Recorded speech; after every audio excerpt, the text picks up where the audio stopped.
Chapter 1825, Force Sensor. The capital of the Principality of Dawn, Planet Dawn, and the administrative heart of the planet was bustling with activity. Daphne Clement, the Deputy Prime Minister of the Principality of Dawn, had just concluded a video conference. She leaned back on the sofa for a moment, savoring a sip of coffee. Daphne was one of the elders of the Principality, among the first individuals Tang Xiao had awakened. Since then, she had been responsible for the internal affairs and construction work of the Fourth Civilization. Now approaching 50 years old, Daphne was married to an engineer and was the mother of 3 biological children and 3 adopted ones. Despite her age, she full of energy, dedicating herself to her work and life with unwavering enthusiasm. Although her title was Deputy Prime Minister, she effectively managed the internal affairs of the Principality, a role no one else could replace. Prime Minister Francis Underwood focused more on diplomacy and other management aspects, such as the pretentious Parliament. Daphne Clement had started with only a dozen civilian staff. Now she managed the national economy and the livelihoods of hundreds of billions of people in the Principality of Dawn.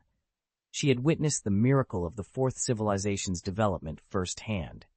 A polite knock on the door interrupted her rest. She pressed a button, signaling the visitor to enter. The automatic door slid open, and an official walked in, placing a document on Daphne's desk. "Your Excellency, Vice Prime Minister, these are the results of the latest census. Please take a look," the official said. "Thank you. Please rest here for a moment. I may have questions after reviewing the report," Daphne replied. An attendant entered, bringing a fruit plate and coffee for the senior official. Daphne inserted the memory device into the terminal in front of her, and a large holographic projection screen appeared, displaying a vast amount of data. Results of the latest census, Dawn Planet Special Zone, total population 11 billion, with 6.72 million new immigrants. Among them, 10,337 cases of personal information were questionable. 776 cases of blood sample data were duplicated or incorrect, 202 people with force sensors, and 11 people with force sensitivity were detected. The term force sensor referred to individuals with a midi-chlorian density of 1,000 to 3,000, as defined by the Holy Spirit Research Institute, established by the Principality of Dawn. This institute openly studied the knowledge of the Force. These individuals were neither like ordinary people who had a midi-chlorian density of less than 1,000 and little response to the Force, nor like Force-sensitive individuals who had a midi-chlorian density greater than 3,000 and could control the Force to some extent after training. In the past, organizations like the Jedi Order in the galaxy treated these people as ordinary because they had no training value. However, for the Principality of Dawn, this was not the case. The database contained methods to train ghost agents from Starcraft using individuals with moderate psychic abilities. In Starcraft, humans had just begun to evolve psychic powers, so except for a few super geniuses like Nova and Kerrigan, most psychics had very weak abilities. To address this, they developed methods to forcibly awaken psychic powers through instruments and drugs, training them into ghost agents through brainwashing. Consequently, the Terran Empire's psychic research institutions lacked training methods for high-level psychics. Using low-level methods to train geniuses like Nova and Kerrigan would naturally result in uncontrollable outcomes. In the Star Wars galaxy, the situation was the opposite. Due to the abundance of high-level Force-sensitive individuals, those with lower levels were often overlooked. However, the Principality of Dawn saw potential in these individuals and sought to harness their abilities for the benefit of their civilization. Individuals with keen senses often excel as thugs, white-collar workers, elite snipers, and more. However, without systematic training, their potential remains untapped. When these individuals arrive at the Principality of Dawn, they find a structured environment that complements their abilities. According to the regulations of the Kingdom of Dawn, Force-sensitive individuals are recruited into the Ghost Academy for training to become ghost agents. This recruitment is mandatory, but the families of Force-sensitive individuals are well taken care of, receiving substantial stipends and proper arrangements. Gabriel Tosh, the current leader of the Ghost Academy, has demonstrated that aura, the top spice in the galaxy, can partially replace the terrazine used to train ghost agents in the Starcraft world. This is particularly beneficial for those with Force awakenings. Force-sensitive individuals with a midi-chlorian density exceeding 3,000 are sent to the Holy Spirit Institute. After initial Force education, those who are younger and of higher quality are secretly transferred to the Twilight Covenant.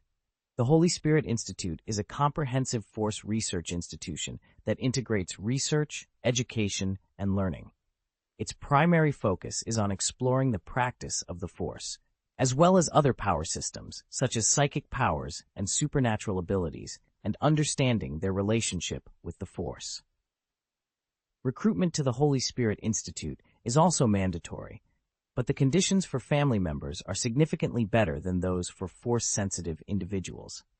The Principality of Dawn actively promotes the idea that having a talent in the Force is a glorious gift, akin to a divine reward. This helps mitigate public resentment towards such recruitment. The Holy Spirit sect plays a crucial role in this process. They use religious methods to explain the existence of the Force, alleviate public fears through prayer, and add an aura of mystery to the recruitment of Force-sensitive individuals. Additionally, Grand Duke Tang Xiao of Dawn, the most powerful Force-sensitive person in the Principality, is deified by the Holy Spirit sect, further elevating his status in the eyes of the people. Despite these efforts, both the Ghost Academy and the Holy Spirit Research Institute are secretive organizations. Forced recruitment, regardless of the amount of publicity and preparation, inevitably leads to resentment and hatred. This is where the Secret Intelligence Department, led by Solomon Lane, comes into play. The secret police ensure compliance, demonstrating the consequences of disobedience. They can easily label dissenters with legitimate accusations, such as secretly liaising with the Empire to steal confidential information or hiding Jedi Knights with the intent to threaten Grand Duke Tang Xiao. Without a trial, individuals can legally disappear overnight. Meanwhile, Daphne Clement reviewed the report and frowned. The management of immigration is still too chaotic. Why is there so much incorrect information? End of chapter. Chapter 18 and 26, Difficulties of the Ministry of the Interior. The senior official sighed deeply. To be honest, it's really chaotic. The immigration work hasn't stopped. Millions of immigrants are pouring into our Principality of Dawn every day. It's already very laborious to resettle these people, let alone conduct a census. This is really going to kill us. After venting his frustration, he suddenly realized he was speaking to Daphne Clement, the Deputy Prime Minister of the Principality. He quickly corrected himself. We currently have too few personnel, and many of the immigrants are not obeying discipline. On the first day of the census, more than 20,000 thugs were arrested throughout the Principality. Daphne Clement rubbed her forehead. I know the situation we are facing is ultimately due to a lack of funds, and because of the lack of funds, there is a shortage of manpower. Because of the lack of manpower, we have to rely on combat robots to maintain order. Many times, these cold robots are counterproductive. She thought for a moment, waved her hand dismissively, and continued to look at the report. Haven Star District. Total population, 122.4 billion. New immigrants, 4.9 billion. Doubtful personal information cases, 445,337. Duplicate or incorrect blood sample data, 83,322. Force telepaths found, 1,077. Force sensitives found, 43. Total population, 76.9 billion. New immigrants, 1.3 billion. Doubtful personal information cases, 70,946. Duplicate or incorrect blood sample data, 1,088. Force telepaths found, 139. Force sensitives found, 22. Model star region, total population, 19.4 billion. New immigrants, 8.7 billion. Doubtful personal information cases, 3,037,921. Duplicate or incorrect blood sample data, 69,411. Force telepaths found, 4,129. Force sensitives found, 40. Seeing this data, Daphne Clement couldn't help but sigh. The Haven Star District has a large population, a developed economy, a large floating population, and accommodates a large number of immigrants. It's normal for so many mistakes to occur. The Seswena Star District, being an important military town, does not accept many immigrants and has a large number of troops stationed, so the order is relatively good. But the model sector. The senior official interjected, there is really no way around this. The model sector is currently promoting planet reclamation activities on a large scale, with 24 planets being reclaimed. There are also more than 10 planets in the Haven sector, but their population is large, and the demand for immigrants is not as high. Therefore, the model sector has become the sector that accepts the most immigrants. Even after layers of screening, there are still a lot of problems with the chaotic immigrants. How serious is the problem? Daphne Clement asked. We requested a preliminary report from Miss Peggy Carter of the National Security Bureau. The report showed that in the past month, the National Security Bureau suppressed at least 17 immigrant riots in the model sector, arresting more than 1.4 million people. One of the most serious riots occurred on planet number 3 in the tail of Kuna Galaxy. Over 76 million immigrants on the planet suddenly attacked the local defenders, attempting to take the planet for themselves. However, they were stopped by Deputy Director General Kalani, who led the fleet to suppress the riot, arresting more than 1.3 million people in that incident alone. The senior official continued. At the same time, the number of riots in other areas of the Dawn Principality was 0. Daphne Clement felt her headache growing worse. Leave these matters to the governor of Volgograd Kennedy and Peggy Carter. Our immigration plan and census. Operations should not stop. Can we still arrange a second round of re-examination? The senior official asked, somewhat embarrassed. My suggestion is that it's best not to, he replied.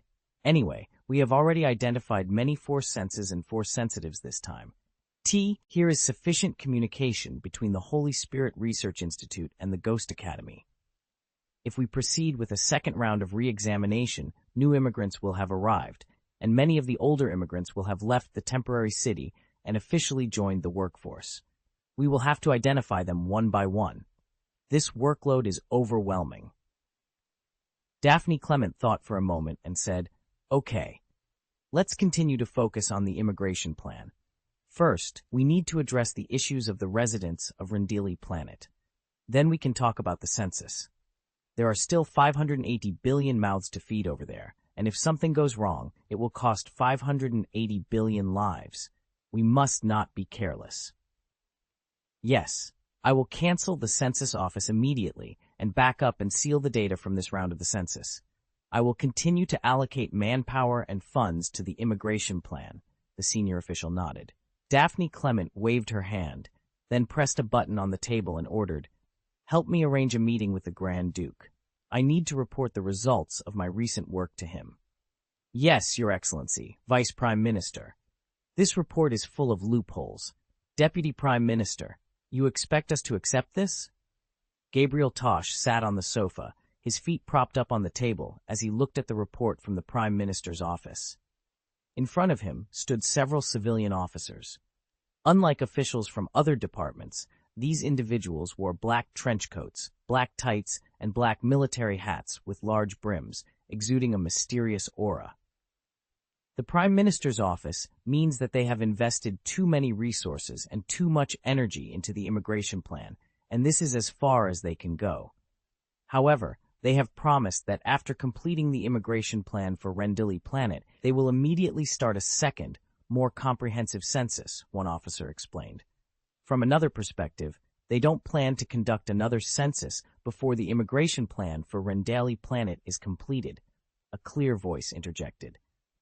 Nova was sitting on the windowsill, looking out at the scenery while using a psychically controlled fruit knife to peel an apple for herself. Those lazy bureaucrats. They have no idea what the power of voodoo means to us. Gabriel Tosh growled. But the Prime Minister's office has already made a decision, so I think we may still have to rely on ourselves to conduct secret investigations and assessments, the officer suggested. Our power is limited after all, Nova said coldly. Given the current situation, it won't be long after we complete the immigration plan before the Galactic Empire takes action against us. At that time, will we be able to conduct a census? Training the identified force sensors into ghosts will be meaningless. She took a bite of the apple, sneering. The sudden arrival of peace has made those civil servants hiding behind their desks feel complacent. Heh. End of chapter. Chapter 1827, Ghost Academy. At this time, the civilian officer added, in addition, the Holy Spirit Research Institute has proposed a plan. They suggest setting up check-in points for force-sensitive individuals in each city and increasing publicity to encourage voluntary sign-ups. Nova responded, this task should not fall to you. The Ghost Academy must remain in the shadows. Let the Holy Spirit Research Institute handle it. The officer replied, actually, I believe the Holy Spirit Research Institute brought this matter to us because they want us to contribute some effort or at least provide some funding.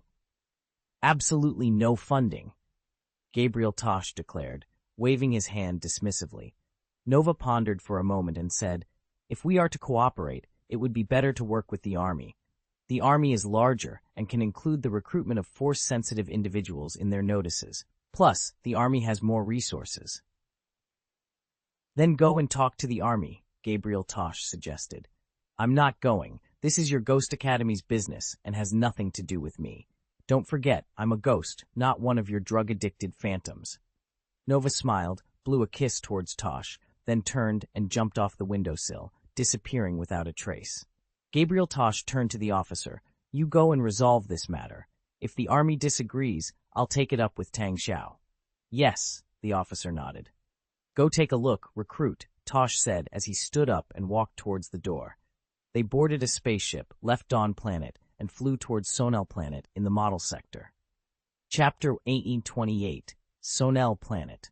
Sonel Planet is specifically used as a prison, currently housing more than 40 million criminals. It is guarded by an army unit of 300,000 soldiers, equipped with heavy machinery such as Scorpion tanks, Banshee fighter jets, and Titan mechas, enough to deter any escape attempts.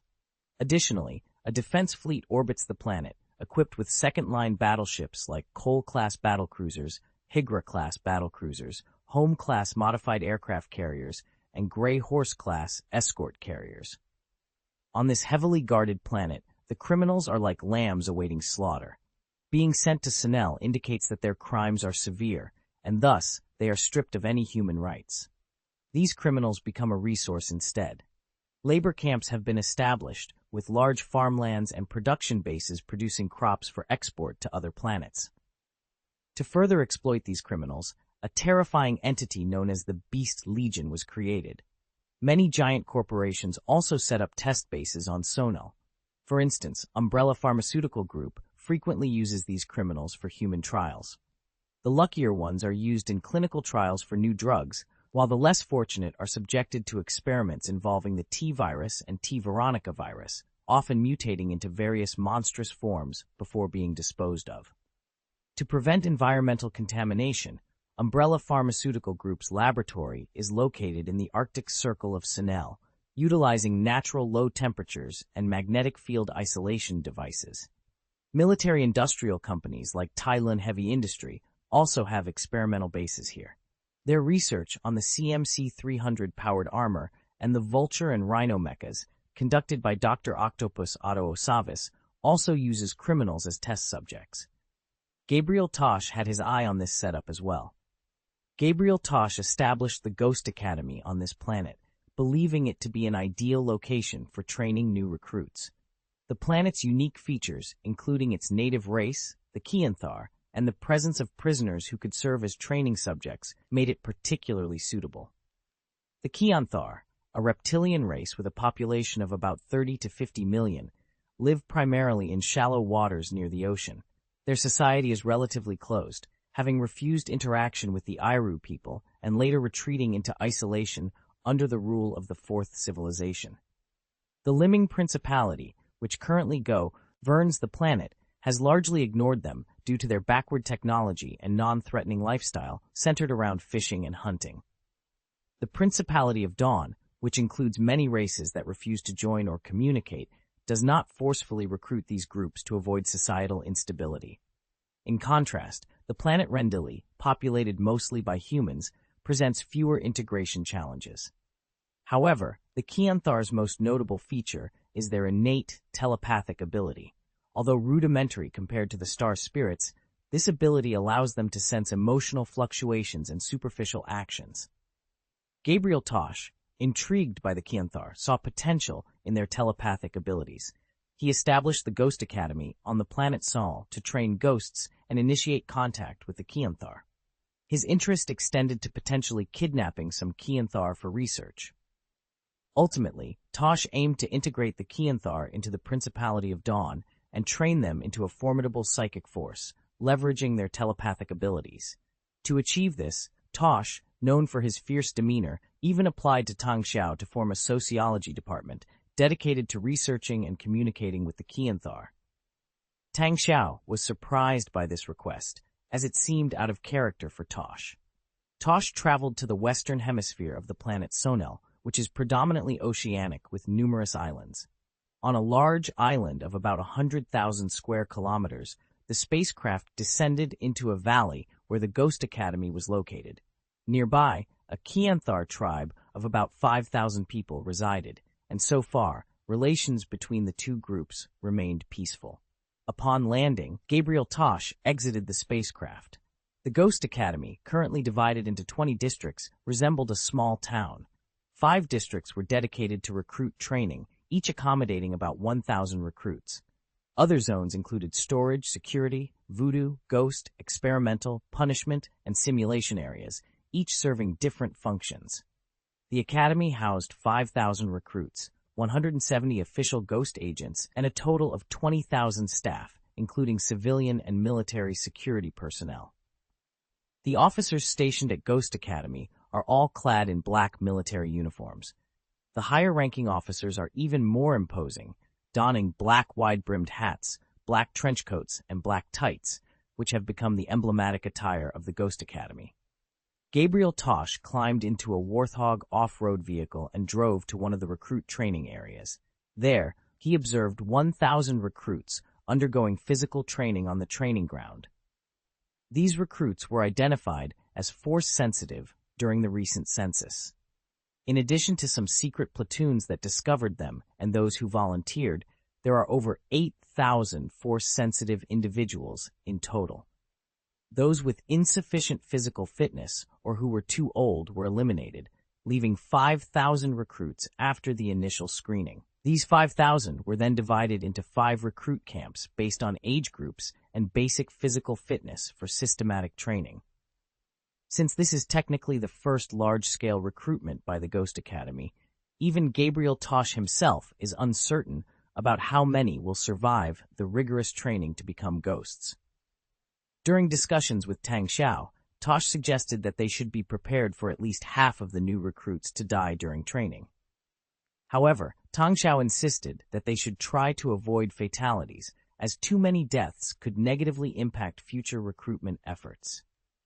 After some negotiation, Tang Xiao set a maximum acceptable mortality rate of 20%. The recruit camp that Gabriel Tosh is currently observing consists of those with the best physical fitness, aged between 20 and 30. Nearby, there is also a youth recruit camp for those aged 15 to 20. The instructors subjected these recruits to very strict physical training to first improve their cardiopulmonary function, then gradually increase the intensity to enhance their overall physical fitness. After completing the physical training, the recruits moved on to the next phase. They entered a large circular laboratory where sensors and data cables were attached to their heads.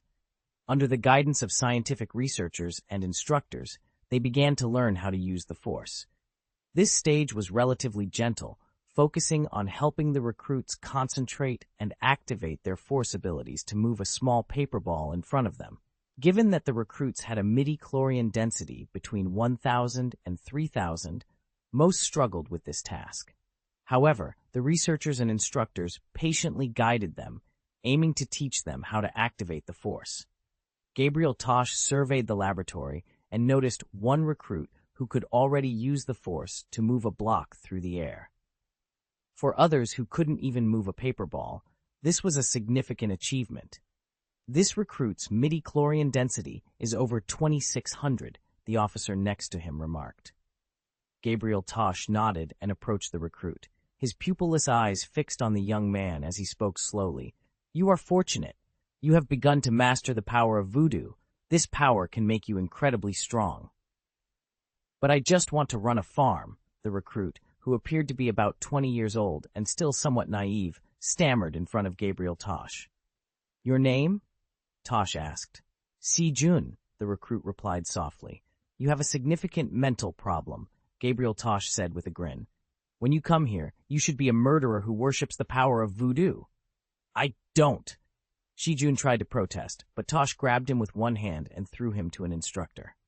"You have 10 days to correct his mental state," Gabriel Tosh ordered with a ferocious expression.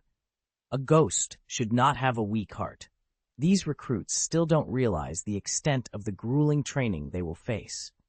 To them, today's physical training already seems extremely tough. Little do they know, this physical training is just a warm-up.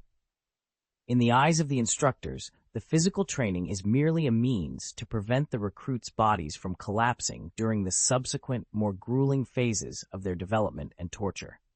It is important to note that the instructors at the Ghost Academy are the first generation of ghosts from the Principality of Dawn, all personally trained by Gabriel Tosh. Gabriel Tosh, despite his good intentions and moral principles, is fundamentally a ghost, a cold-blooded killer.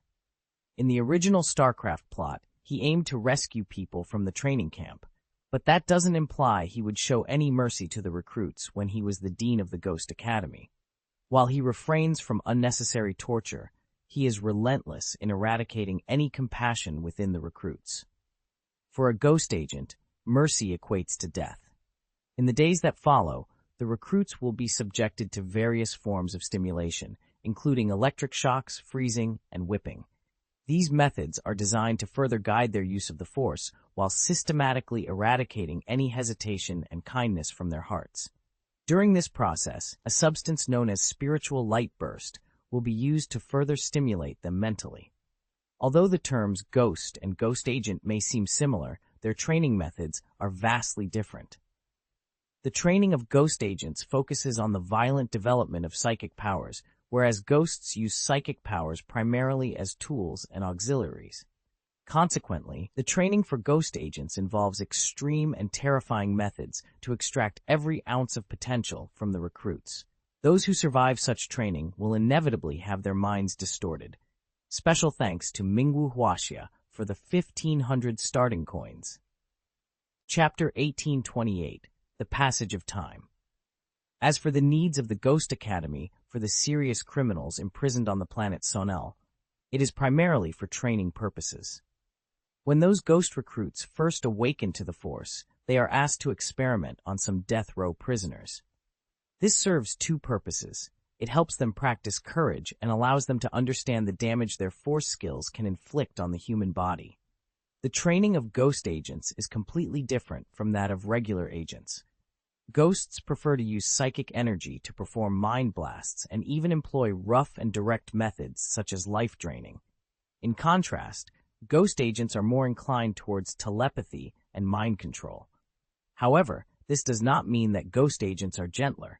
In fact, if someone falls into the hands of these psychic agents, they will end up in extremely miserable situations, and there might not even be a whole body left behind. After a brief communication with Nova, Tang Xiao learned that she had no interest in being an instructor or a principal. Her character is more free-spirited, which is in sharp contrast to Gabriel Tosh, who is very willing to become the dean of Ghost Academy. Perhaps because of this, the pair of black and white CPs complement each other. Tang Xiao noticed that after the two were awakened, although they lost most of their previous memories, they still often hung out together for no apparent reason. Once the ghost agent's training reaches a certain level, Gabriel Tosh arranges for actual combat training. He distributes weapons to the prisoners and even lets them guard a stronghold, telling them that as long as they can protect a specific target in the center of the stronghold from being destroyed, they will be granted freedom. In the final graduation course, Gabriel Tosh also applies for people from the Beast Legion to be used as actual combat targets. To put it bluntly, the Beast Legion is no different from those prisoners, except that they are armed and authorized to kill to commute their sentences. Essentially, they are still tools and consumables. Now that all the learning and training systems of Ghost Academy have been set up, the only thing that makes Gabriel Tosh unhappy is that the Ministry of the Interior is not paying attention to the census. Instead, they keep making excuses to shirk it.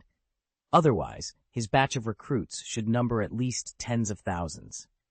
Gabriel Tosh also clearly feels that in this world, the proportion of force sensors is much higher than in the star region in his vague memory, and the volume is also much larger. Therefore, once the Ghost Academy is truly spread, the ghost agents are really capable of becoming an army. Gabriel Tosh was in the college laboratory, watching coldly as the weak but talented recruit Shi Jun was forced by the instructor to take the aura of light.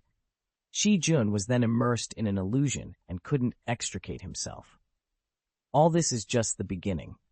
The Galactic Empire has just been established for more than 6 months, and the peace talks in the Principality of Dawn have also passed for more than 6 months. Both sides are experiencing undercurrents, trying every means to accumulate their own strength. Due to Tang Xiao's secret influence, the Galactic Empire was established nearly a year ahead of schedule, and its foundation is very unstable. Since the first day after the reorganization was established, uprisings and rebellions have not stopped, and the wars between the Geth in the north and the Confederation of Independent Systems in the east show no signs of stopping. This has put the Galactic Empire in the midst of internal and external troubles at the beginning of its birth. Although their size is much larger than that of the Principality of Dawn, they also have more places to take care of. Their huge force has to be spread out across the Empire to quell these disturbances, rebellions, and stabilize the situation. For the Galactic Empire, maintaining stability within its territories is paramount. Conversely, the Principal Edie of Dawn must continue to expand and develop to bridge the vast gap between itself and the Galactic Empire. To illustrate the disparity, the total population of the Kingdom of Dawn, including the planet Rendili, is approximately 900 billion. This is 100 billion less than the population of Coruscant alone. After Coruscant was renamed the Imperial Center, its population further increased due to Palpatine's policies and centralization of power. In comparison, the Galactic Empire's population is roughly 1,000 times that of the Principality of Dawn. Moreover, within the Principality of Dawn's 900 billion people, the 600 billion inhabitants of Rendili present a double-edged sword, fraught with hidden dangers. The Duke of Liming and Tang Xiao have a long road ahead. From the moment Tang Xiao met Hego Damask II after his time travel, he understood that challenging the Galactic Republic and the Galactic Empire required more than just his own strength. Tang Xiao's numerous plans have weakened the Galactic Empire and strengthened the Principality of Dawn. They have also brought more enemies to the Galactic Empire, such as the Geth and the Confederation of Independent Systems, which remains embroiled in conflict. However, Tang Xiao has never forgotten that the most potent force against the Galactic Empire is not the Geth's mechanical army, the Confederation's fleet, or even his Principality of Dawn. It is the people's heart, liberalism. This liberal ideology, which has recently caused chaos in the model sector, is the Galactic Empire's greatest enemy and its ultimate gravedigger. It is also a double-edged sword. The Principality of Dawn has already felt the sting of liberalism, but Tang Xiao knows that even more severe blows will fall upon the Galactic Empire in the future, until its last drop of blood is shed. Facing liberalism and the imminent rebel forces across the galaxy is a more serious challenge than battling the Galactic Empire's fleet. Mishandling this could shake the foundation of the Principality of Dawn, leading to a swift loss of resistance. They could either be overthrown by rebels or conquered by the Galactic Empire. Upon returning to Dawn Planet, Tang Xiao first met with the core of the Ministry of Interior, led by Francis Underwood, and the cabinet members, including Helmut Zemo and Professor Modin. The primary topic of discussion was the military issue related to uprisings. However, judging by the reactions of Francis Underwood, Helmut Zemo, and others, it was clear they were not overly concerned about the emergence of rebels. The swift suppression of the riots in the model sector had given them confidence. Tang Xiao, however, warned them seriously about the dangers of the rebels, emphasizing that the future focus of the Principality of Dawn should be on the rebels, not the Galactic Empire. He then had a lengthy private discussion with Hari Seldon, an intern official from the Ministry of Interior, lasting the entire afternoon. Meanwhile, in the core of the galaxy at the Imperial Center, Emperor Palpatine of the Galactic Empire was also discussing the future of the Empire with his advisor Black Hole and his close associates Dun Wessex and Wilhuff Tarkin. Time continues to move forward amidst these rolling undercurrents. End of this chapter. Chapter 1829, Unknown Star Territory. This is the King's final argument. At the entrance of the Imperial War Museum of the Fourth Reich, these words are engraved on a reduced statue of a cannon. The Milky Way, Unknown Star Territory. In a flat star map, this is a vast region located on the west side of the Milky Way, occupying approximately a quarter of the galaxy. Although the Milky Way is three-dimensional and rotating, this star region always maintains this relative position. In every star map of the Milky Way, the unknown star fields are depicted as blank. However, this blankness is relative. In fact, all galaxies and planets within the unknown star field have been detected, but they remain inaccessible. The total mass of stars in the unknown star field is equivalent to about 15% of the entire Milky Way. There are still many areas in this galaxy that cannot even be detected, such as the wild star area. This region hides more secrets and poses greater dangers. Even before the rise of the Galactic Republic, civilizations including the Killik Swarm and the Infinite Empire had explored the unknown star fields, but with little success. What prevents them from exploring these regions in depth is the chaotic hyperspace network within the unknown star field. Astronomers vividly call this tangled hyperspace network the Tangle. To put it simply, the hyperspace channels in other parts of the galaxy have clear, linear paths with few intersections. Even if there is any overlap, it is clear and does not interfere with each other. Such a hyperspace channel is a unique environment. In this galaxy, the reason why there are many backward political systems, but extremely abundant resources and advanced technology is because of the existence of hyperspace channels. This allows all civilizations that have mastered hyperspace jumping technology to expand their scope of action from within their own planet to the entire galaxy almost overnight. Even a primitive hyperspace engine can allow a spacecraft to travel across the entire galaxy within a year, equivalent to millions of times the speed of light. It is conceivable that the civilization developed in this way is both powerful and backward. Many planets are still in the stage of slavery and are already spreading all over the galaxy. But now, this system has hit a wall in the unknown star field. The hyperspace network, called the Tangle, is truly a network. You can't even call them channels. Starting from this point, you have no idea where you will end up after leaving hyperspace. You might appear next to a planet, a star, or, if you're unlucky, inside a planet, where you would be crushed into particles instantly. Countless astronomers in the Milky Way have conducted extensive research and discussions on this phenomenon in the unknown star field, but they have never been able to come up with a truly useful result. Some believe that the emergence of the unknown star field is related to dark matter energy, but they cannot explain why the Milky Way has such a completely different hyperspace environment while maintaining normal rotation. And this difference is significant. For example, the Tingle Arm, one of the major cantilevers in the Milky Way, is a very typical case. Half of the Tingle Arm is inside the unknown star field, and the other half is outside. This cantilever exhibits a strange phenomenon where half of it can use the hyperspace channel normally, but the other half, within the unknown star field, is completely unnavigable. What's even more peculiar is that despite these two different hyperspace environments, the operation of this cantilever remains unaffected. According to basic research on dark matter tides by Milky Way astronomers, if the phenomena were truly due to dark matter, it would likely disrupt the spiral shape of the Tingle cantilever. Thus, this theory was disproven. Other theories, such as hyperspace ripples and man-made barriers from ancient supercivilizations, have also been proposed. However, none can fully explain the strange phenomena of the unknown star field, leading to limited exploration results. Despite this, there are some relatively stable areas within the unknown star field that can be navigated using hyperspace jumps.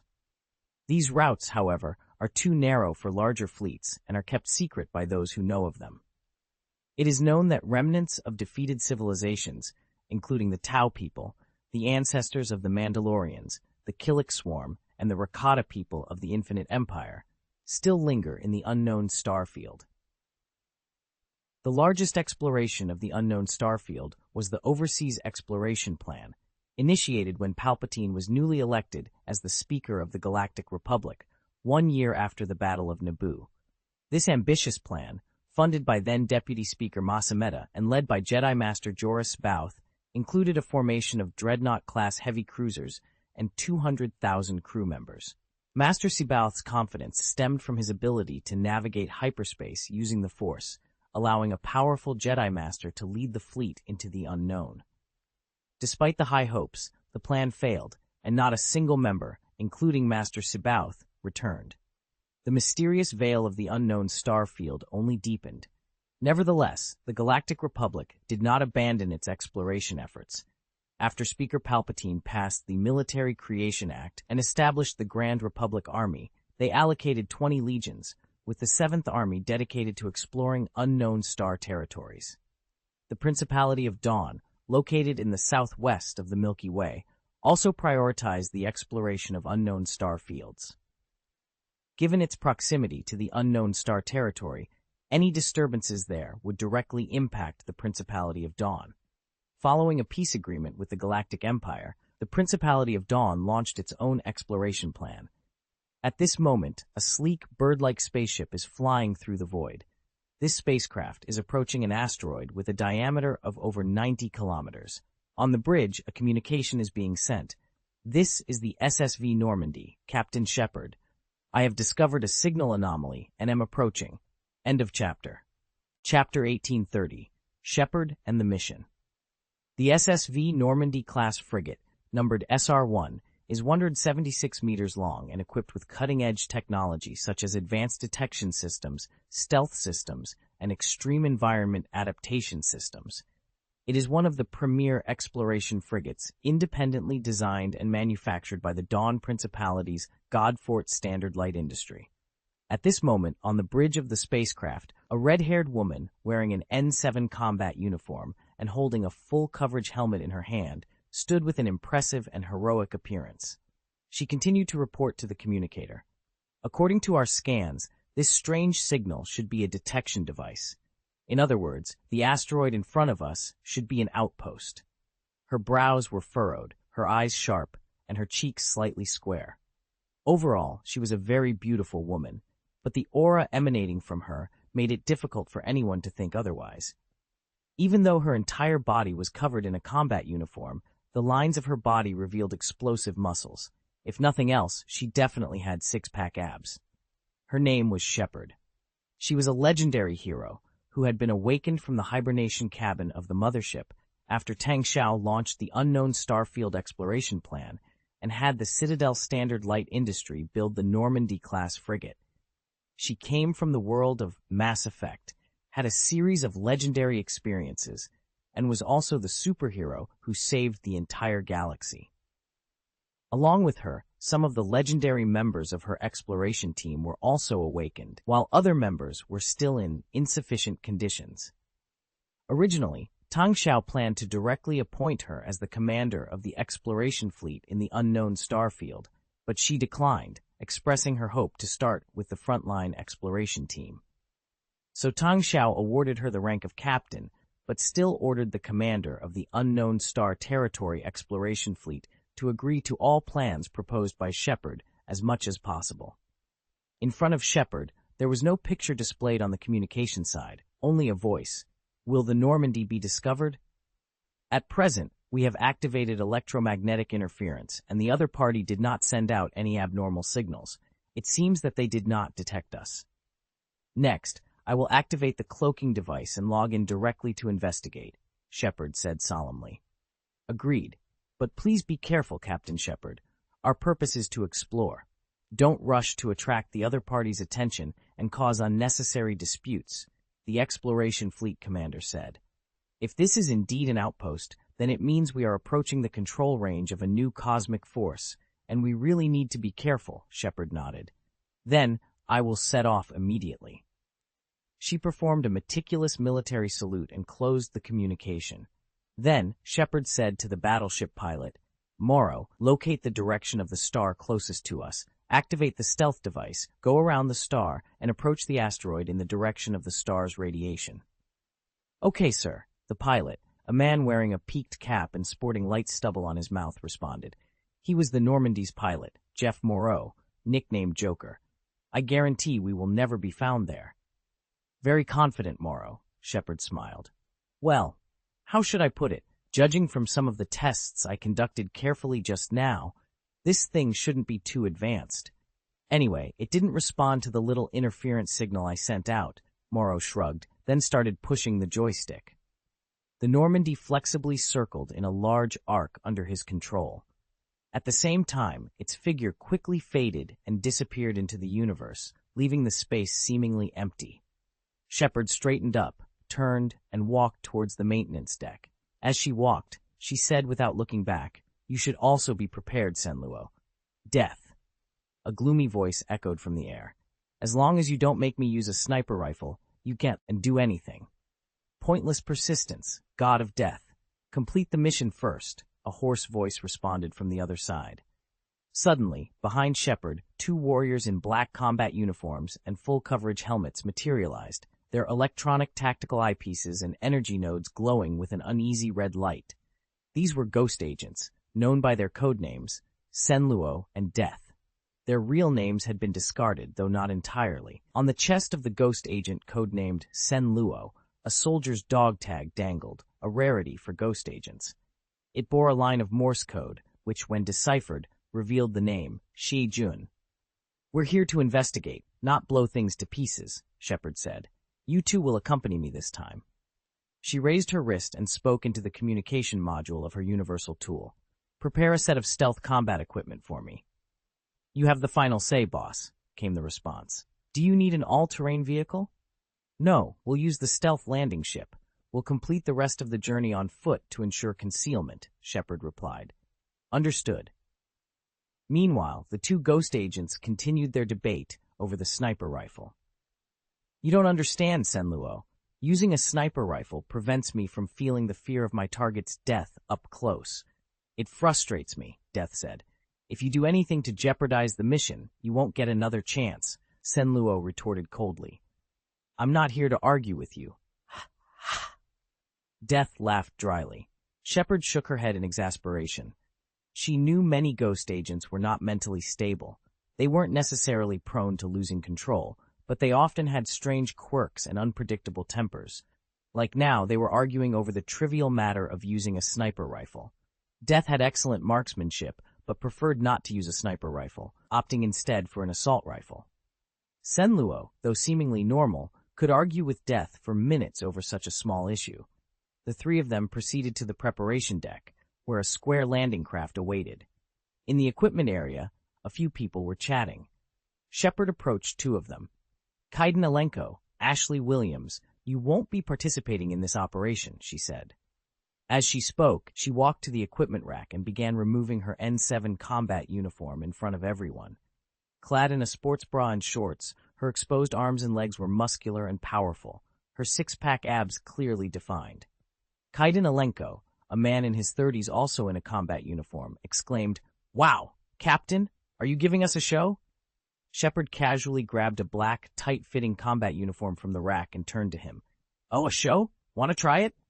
Haha, no thanks. You broke my nose last time, and it just healed, Kaiden said, waving his hands. Next to him, a female soldier in her late 20s with a determined expression watched the exchange. Captain, are you sure you don't want to take us there? Ashley asked, glancing at the two ghost agents who were still chattering nearby. This mission is just for reconnaissance. Even if the opponent is hostile, I will try to avoid fighting as much as possible, Shepard replied, skillfully donning the tight-fitting combat uniform that showcased his impressive flexibility. Ah, Ashley Williams, that woman is as afraid of us as ever, the ghost agent known as Death remarked, having clearly noticed Ashley's apprehension. Although he couldn't sense detailed information like other ghost agents, he could still feel Ashley's inner fear. "If you keep provoking her, she might just shoot you," Sen Luo said coldly. "Don't worry, before that happens, I'll blow her head off first." "Ha ha, ha ha!" Death laughed unpleasantly, selecting the AGR-14 assault rifle from the gun rack. "See, that's the problem," Sen Luo said coldly. Ashley Williams frowned at the ghost agent before turning to Shepard. "Don't worry, I'll be ready for anything." Shepard nodded and boarded the landing ship with the two ghost agents. The ship took off, immediately activating its cloaking device as it descended from the Normandy's flight deck. It approached an asteroid about 90 kilometers in diameter, found a complex terrain area, lowered its altitude, and began to land. "The target is in an area 36 kilometers south of your position. I've sent the full scan of the asteroid to your universal tool." Jeff Morrow's voice came through the communication. "Okay, keep the communication silent for now. If there's an emergency, we'll talk then," Shepard said, turning off the communicator. "If there's an emergency, kill them all," Death said, activating the invisibility device on his combat suit and disappearing. "Don't worry, Captain. I'll keep an eye on him," Sen Luo said, also activating his cloaking device. Shepard nodded solemnly and activated his own invisibility device. The invisible spaceship, landing ship, and 3 invisible operatives created an eerie atmosphere on the 90-kilometer diameter asteroid. The 3 moved forward, always keeping their bodies concealed by the surrounding terrain. Although there was no verbal communication and they couldn't see each other's positions, their experience as top warriors gave them a natural understanding of what needed to be done. After about 3 hours, Shepard reached a hillside 800 meters away from the target. He lay on the ground and adjusted the focus of the electronic tactical eyepiece on his full-coverage helmet to view the base from a distance. The base consisted of 3 buildings, with the middle one being the tallest at over 60 meters high. This required advanced construction skills and strong materials to stand on an asteroid with such low gravity. Atop the tallest building was a long antenna. Shepard felt a tap on his shoulder. It was the ghost agent approaching. They had telepathy and could locate Shepard even if they couldn't see him. The ghost agent also used electronic tactical goggles to zoom in on the base. "There are no living people in the base," Sen Luo said in a deep voice. "There are robots. I can see 7 of them," Death added. "Although the shape of these robots isn't exactly strange, it's clear they were designed this way deliberately," Shepard observed. The robots were all on 4 legs, resembling dinosaurs with turrets mounted on their backs. "What's the difference?" Sen Luo asked. "If it's a firepower platform, then a crawler type would be more stable," Shepard replied. "If you want more flexibility, a bipedal walking mecha is sufficient," Shepard began. "The 4-legged structure of those robots, with the load on the forelimbs, is obviously not optimal. To be honest, there are flaws in their design. I think this reflects the other party's unique aesthetic. Robots can be built however the creator wants. Even the B-1 combat robot has significant flaws," Death added from the other side. "Let's use EMP grenades to solve the problem," Shepard decided. "This way, we won't destroy these robots after our investigation. The owner of this base might just think these robots were attacked by cosmic electromagnetic radiation." "All right, let's move," Death said, rushing forward quickly. Sen Luo and Shepard followed closely behind. There was no need for verbal communication. The 2 ghost agents could naturally understand Shepard's action plan through telepathy and provide assistance accordingly. Shepard moved swiftly, throwing EMP grenades at 2 of the robots. He then rolled to the feet of a 3rd robot and detonated another EMP grenade. Within seconds, the remaining 4 robots were also neutralized. The entire process took no more than 10 seconds. After dealing with the robots, they entered the central building, destroyed the monitoring system, and proceeded to the main control room. Shepard frowned as he looked at the incomprehensible text on the computer screen. "This isn't any language known in the galaxy. It seems we've encountered a new race," he said. "Moreover, this race is technologically advanced and has mastered interstellar navigation. Dismantle the entire terminal and take it back for analysis. He'll immediately think we're attacking this outpost," Sen Luo pointed out. "We have no other choice." The language barrier and the completely different operating system prevent us from copying the data. We can only disassemble the machine. The worst-case scenario is that after establishing the connection, we'll face repercussions, Shepard replied. Chapter 1831, Unprovoked Attack. While Senluo and Death began to dismantle the host, Shepard left a message and a language analysis package in the common language of the galaxy, adhering to the Principality of Dawn's regulations on first contact with alien civilizations. In the message, she explained that she was suddenly attacked by the remaining combat robots, forcing her to fight back. She took the host to understand the other party's civilization and expressed her willingness to make compensation as an apology. As Shepard finished recording, Death sneered, "Does she really think this will prevent conflicts? It's ridiculous. None of our actions are friendly. Properly showing off our strength can also help us secure a higher position in the first contact," Senluo replied. "But what if the opponent is much stronger than us?" Death retorted, clearly enjoying the argument. "Then we'll have a fair fight," Shepard interjected, having completed the message. "But you are right. This exploration is indeed not friendly. Perhaps by exploring this outpost, we have already positioned them as enemies. But remember, this is an unknown star territory. As the Grand Duke said, there are almost no friendly forces here." Death scoffed. "In that case, why bother hypocritically telling them you're willing to compensate?" "Courtesy first, then attack," Shepard said, smoothing her hair as she walked out. "Ah, no. I think you are fighting first, then being polite, and then probably still fighting." Death muttered, "You'd better shut up. Otherwise, I'll help you." Senluo's tone turned grim, clearly displeased with Death's repeated opposition to Shepard. At that moment, they received a communication from Jeff Morrow. "Hey, Captain. No matter what you're doing, I think you need to leave as soon as possible." Shepard frowned. "Joker? What happened?" During such a covert operation, Jeff Morrow contacting them meant something significant had occurred. "We detected hyperspace jump fluctuations, and a spaceship is approaching. I had to break communication silence," Jeff Morrow explained. "Let the Normandy remain invisible and prepare for Level 1 combat." Shepard ordered. "I'll be back soon. Can you detect the opponent's number?" "I think no," Jeff Morrow replied. "In this unknown star field, hyperspace turbulence is everywhere. We can't judge the size of the opponent through the amplitude of the fluctuations as accurately as outside. Anyway, come back soon." "Okay, I'll be back in 30 minutes, Shepard said, immediately raising her wrist to operate the universal tool, controlling their landing ship to fly over. "There are enemies." Death looked up at the sky. "I can feel it." On this asteroid, the concept of the sky was irrelevant, as there was no atmosphere, only the endless universe. "He's right, it's murderous intent," Senluo confirmed. "No, that's too late.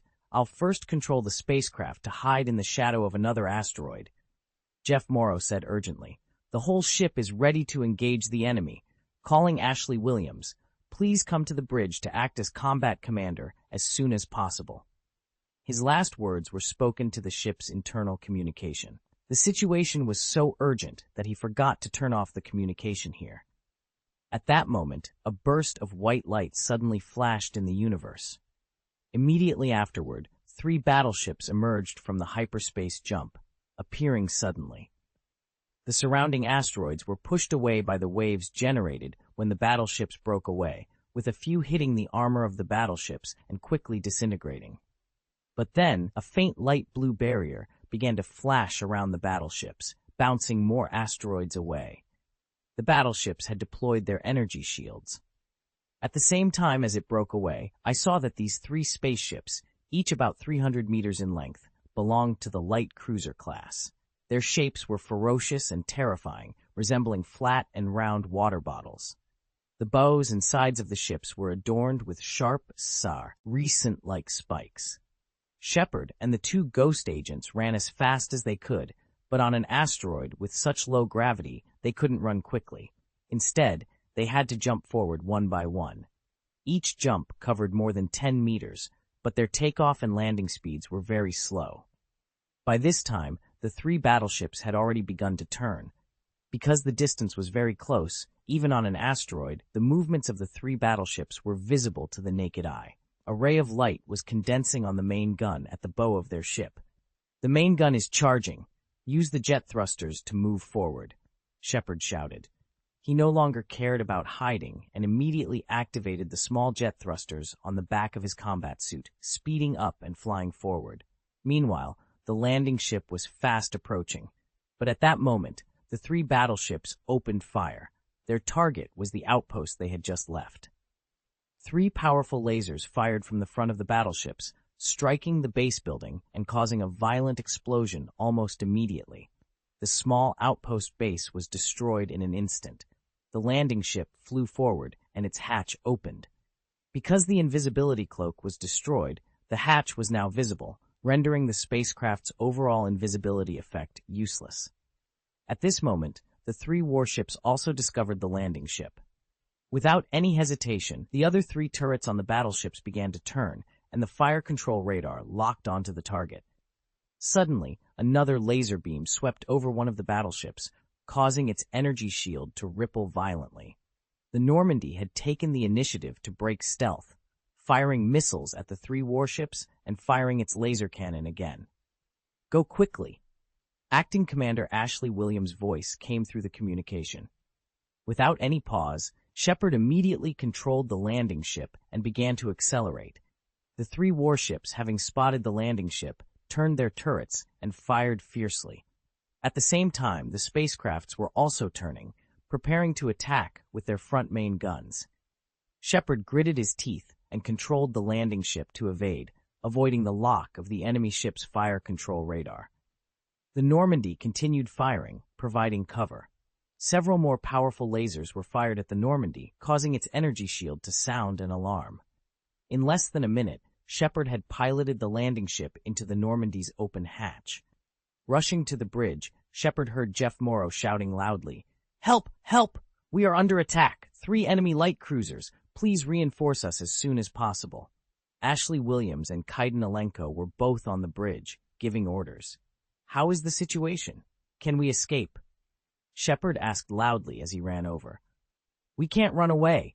To enter hyperspace, we need to perform calculations for at least 10 minutes.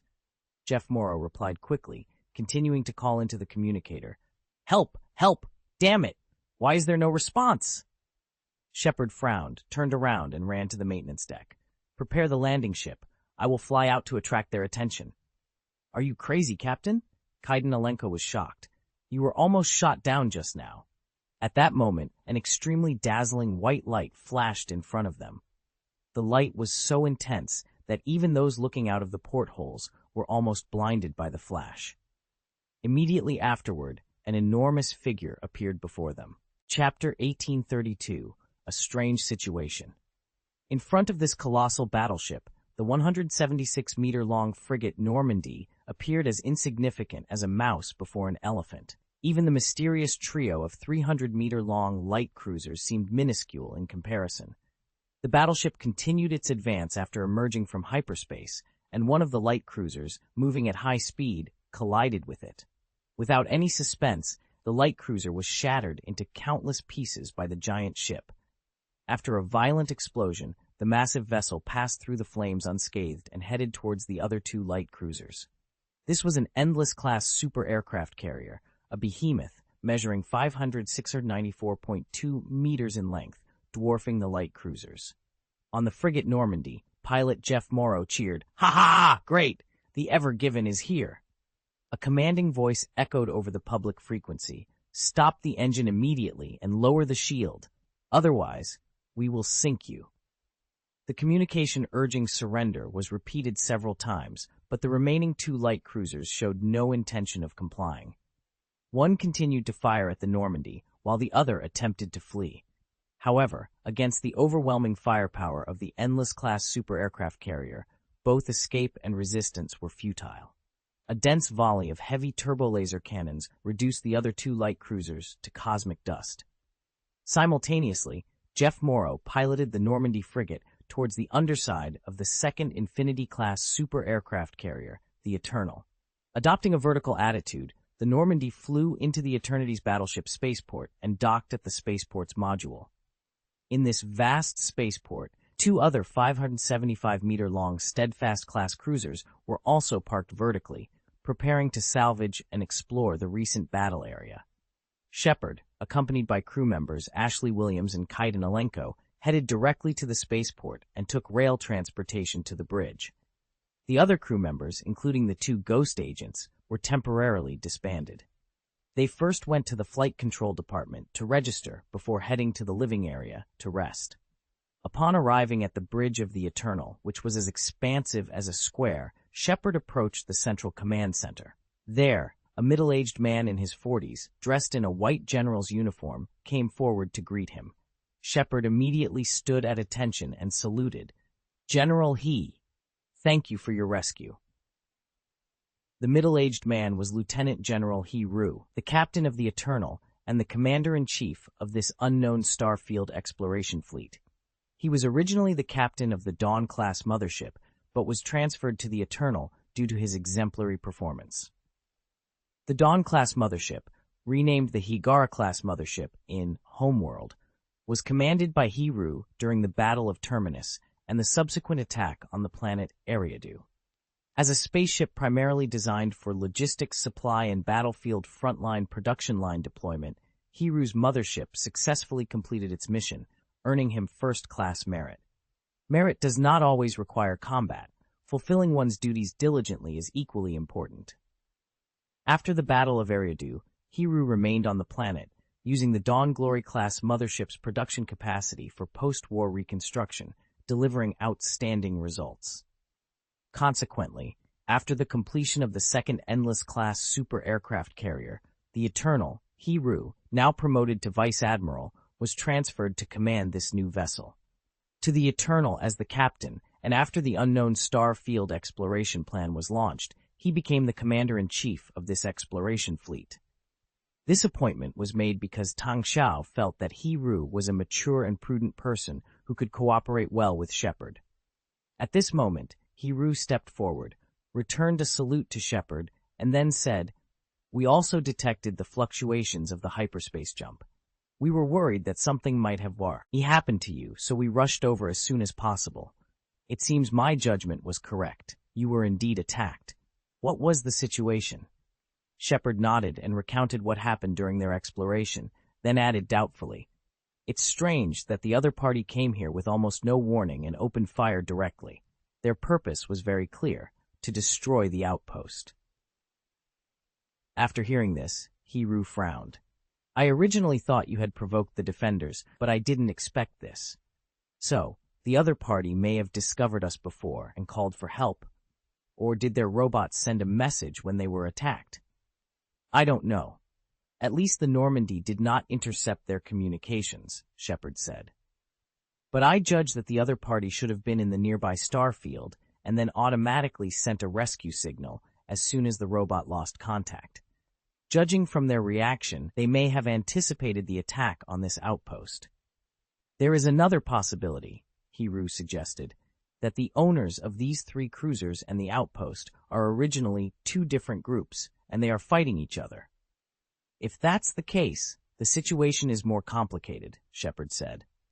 "Anyway, let's analyze the host you brought back first. You should go and rest quickly. I think something like this happening means a large-scale conflict may break out during this exploration." "Yes," He Ru agreed. The Eternal super aircraft carrier quickly left the starfield after salvaging the three cruisers and the wreckage of the bombed outpost. It was 3 days later when Shepard received the news that the preliminary analysis of the host was completed. She emerged from the training room, took a quick shower, and went directly to the technical laboratory. Lieutenant General He Ru had already arrived. Also present were Ashley and Kaiden, as well as two imposing officers wearing the uniforms of the 4th Army Corps, a human, Captain Huang Yehao, and a Semelth, Captain Cummings. They were among the best soldiers who had joined the 4th Army from the Army. This time, they led a 300-man 4th Army Combat Company as the backbone of the shipborne Marine Corps in this exploration of the unknown star field. Contact with an unknown race and even a firefight were naturally what the Marines needed to focus on. A scientist crawled out of a pile of wreckage, looking at the screen on his wrist, universal tool. He said, "We compared the data in the database of the destroyed enemy cruiser and the database of the outpost host. Preliminary conclusions indicate they all come from the same civilization, the Ruvi Imperium." Chapter 1833. The Shilu People. Silu Empire? Never heard of it, Shepard said, crossing his arms and staring at the unfamiliar symbol with confusion. The scientist continued, "Well, the database is full of military information, which isn't very helpful in understanding their civilization." He then called up a string of incomprehensible words and added, "But what I find more intriguing is this term, muggle. What? Shepard repeated, clearly baffled by the strange word. Mangia? I don't know what it is, the scientist admitted, but this peculiar term appears repeatedly in their communications. It seems to be related to an infectious disease. Along with this term, we see words like epidemic prevention, isolation, and infection. According to their communications, the primary mission of the 3 cruisers is to prevent the spread of manga. Shepard frowned. I just destroyed a few of their robots, and they need to stop this manga infection? There might be a connection, but we need to investigate further, the scientist replied. Additionally, I believe this Shilu Empire is highly isolationist. On the main engine of the cruiser we crashed, the most frequent command sequence we found was discover and destroy. In other words, they remain hostile to all outsiders. Hiru spoke in a deep voice. It seems they are facing another threat, an infectious disease. Shepard touched his chin thoughtfully. It feels like their response is similar to how people reacted to the T-virus. What? Hiru was surprised. Think about it, Shepard explained. This method of immediate extermination without any communication is similar to how many cities and countries reacted to the T-virus as recorded in historical documents. I remember an incident in Raccoon Town. It's a very typical example. Hiru pondered deeply. The manga infectious disease they mentioned seems very serious. Actually, according to these documents, it might not be that severe, Ashley Williams interjected. Look, all their prevention strategies for manga are implemented at outposts outside their country. This indicates that the virus hasn't spread to their homeland. Were there any autopsies on the remains of the Shilu people? Shepard asked, turning around. The autopsies are already underway. Since they are being conducted in a fully enclosed environment, we can only observe through surveillance, the scientist said, pulling up a set of video images. In the footage, several biologists were performing autopsies on dozens of corpses. Because the battleship they were on had either been smashed into pieces or blown into fireballs, all the bodies were dismembered and torn. The biologists were trying to piece together several complete bodies for study. The scientist explained, the corpses we've found so far suggest that the Shilu people evolved from reptiles. If we compare them, they are somewhat similar to the ancient creatures velociraptors that once existed on Dawn Planet. They have flexible forelimbs, strong hind limbs, and long tails. Additionally, 2 of the corpses are basically similar, but their body shapes are quite different, indicating different evolutionary types. We initially judge that these should be Silu males and females. Shepard looked at the aliens on the dissection table, noting their green and brown skin, dense scales, tough outer skin, and beak-like chitin cuticles at their mouths. What are the differences between males and females? He asked. It's impossible to tell at the moment because we don't have enough samples. Only a few corpses have some complete limbs. The rest are basically blown into pieces, the scientist shrugged. In addition, the Shilu people have an exceptionally sensitive sense of smell. They have a red tentacle growing in their nasal cavities, which allows them to detect smells thousands of times stronger than ordinary humans. Interestingly, this super sense of smell and nasal tentacles are not present in female individuals, Hiru explained. Okay, I don't care what they look like. Now that we've been attacked, the likelihood of another battle is high, and I need more information, Hiru said. The scientist responded, I don't have much more to add. Their weapon systems primarily consist of lasers and missiles. They don't use blaster cannons or turbo-laser cannons based on explosive gas. Additionally, their spacecraft's energy transmission system is quite peculiar, but we'll have to wait for Hasek and the others to draw conclusions. For now, We can infer that their technological development is entirely different from that of the Milky Way. Hiru nodded and said, I wonder what's going on with Hasek. They haven't sent any messages in the past few days. Shepard glanced at him and remarked, Do you really expect an engineer, Huragok, to proactively reach out and give you a reply? Don't worry, I bet Hasek has dismantled and reassembled the wreckage multiple times by now. Ah, you reminded me. It's time to check on them. Those engineers can tinker with a machine endlessly, Hiru suddenly realized. He hurriedly left the bridge with Shepard and his team, heading towards the rail transit to reach the engineering laboratory in the middle of the battleship. The Endless-class super aircraft carrier is enormous. From the bridge at the front to the middle of the battleship, the distance is nearly 3 kilometers in a straight line. Even with rail transportation, it took almost 3 minutes. The engineering laboratory occupies a vast area in the upper middle section of the carrier, with the ecological square located on the next floor. This design ensures that even if an experiment explodes, it will only damage the square. The mechanical parts disassembled from the 3 cruisers and the wreckage of the outpost on the asteroid are all studied here.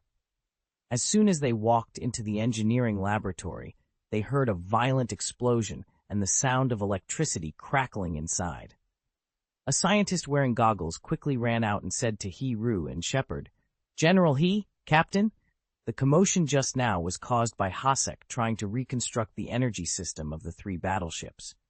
There's no significant danger. Please come in. Shepard and the others walked in and saw countless mechanical fragments and wreckage scattered across the expansive testing site. There were spaceship engines and reactors, some turrets, and various unknown small parts, almost piled up into a mountain. But what was even more surprising were the 3 strange creatures working in front of this towering heap of debris. These 3 creatures floated in the air like jellyfish. They were about 1.7 to 2 meters tall, with a large air sac on their backs, likely the organ that kept them afloat. In front of them, they had 4 tentacles, 2 long and 2 short, that appeared very flexible. Above their bodies, there were 2 red tentacles, which seemed different from the other 4, and were likely sensory organs. At that moment, the 3 creatures were busy around a massive reactor. Their 4 front tentacles swung flexibly as they skillfully manipulated various instruments and equipment, working methodically and even more adeptly than humans.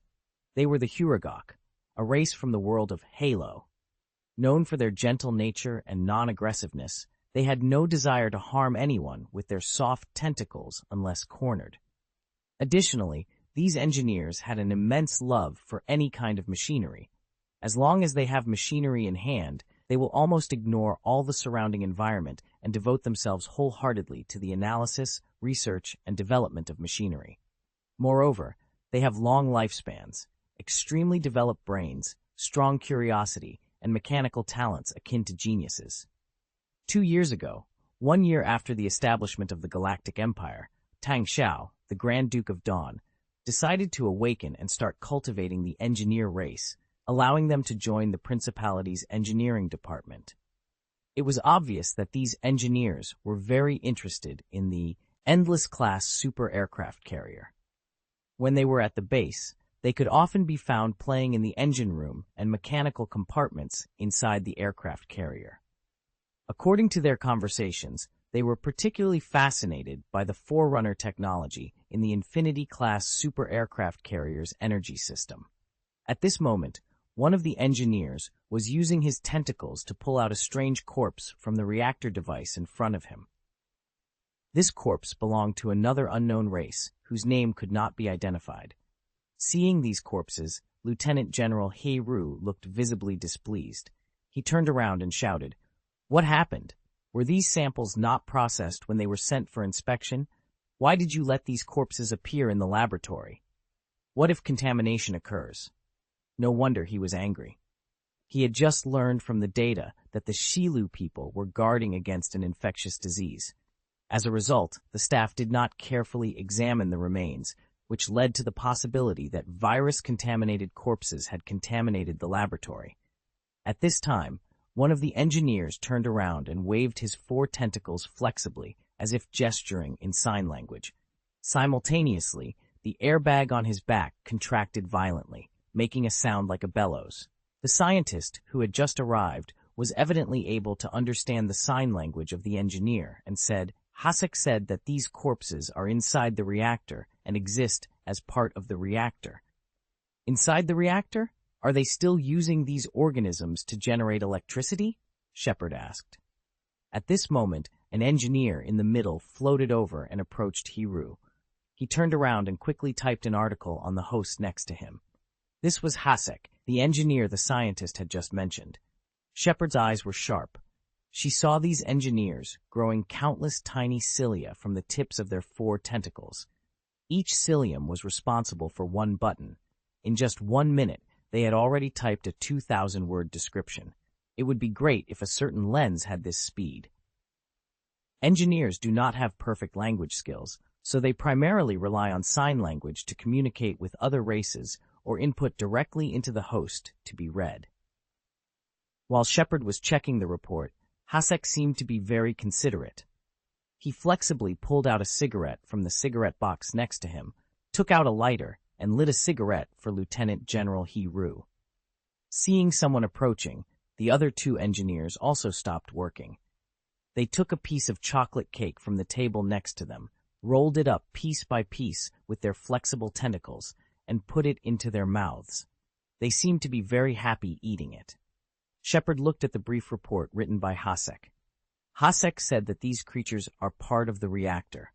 The Silu people use a strange technology to make the bodies of these creatures generate huge energy, which drives the battleships. However, according to calculations, the efficiency of this reactor is actually not high, and there is a significant gap compared to the nuclear fusion sublight speed engines we currently use widely. The energy in these living creatures can support the navigation of a cruiser? Shepard felt incredulous upon hearing this. Hasek gestured, indicating that this was also a very strange phenomenon for him. He had conducted some experiments to understand the reactor better. An explosion occurred as they attempted to run, but they came through the hyperspace engine, Hiru said. Hasek continued to gesture quickly. The hyperspace engine technology of the Shilu people is not much different from the one we use. This is in sharp contrast to their completely different sublight engine technology. Therefore, it is believed that the Shilu people have had technical input, at least in terms of hyperspace navigation. I just don't know who the input party is. After some more understanding, Shepard concluded, so the Shilu Empire is an extremely exclusive empire with a centralized government. Their people evolved from reptiles, somewhat similar to lizards or dinosaurs. They have 2 partially similar, but very different individuals, presumed to be a female and a male. She paused and then continued. They use bioenergy as a conventional energy source, and the energy output is lower than our commonly used cold nuclear fusion engines. In addition, their hyperspace engine technology is suspected to be imported from the outside world. The last and most important point is that the Shilu people are suffering from a serious infectious disease, which they call manga. Lieutenant General Hiru thought for a moment and asked Shepard, "Do you have any judgment, Captain Shepard?" Shepard nodded and said, "At this point, peaceful coexistence is unlikely. We should consider taking a preemptive strike. After locating the opponent's core planet, we can immediately launch a landing operation to destroy their regime. Next, we can extract more information about the unknown starfield from them." Chapter 1834, War Preparation, Part 1. "All right, let's start a war," Huang Yahao declared. "But the question is, where is this Shilu Empire? How many planets does it occupy? What is its military strength? We don't know these things, and we can't act blindly." Shepard interjected, "It's not necessarily about launching a full-scale war. We can use our actions to force the Silu Empire to submit, and then they might provide us with the help we need during our subsequent exploration. However, if the other party has significant military strength, we may need to reconsider our strategy." The engineer Hasek, standing nearby, made a whistle-like sound and then typed a line of text into the input device. The opponent's military strength is not strong. The intuitive manifestation of military strength is the use of energy and the energy level of weapons.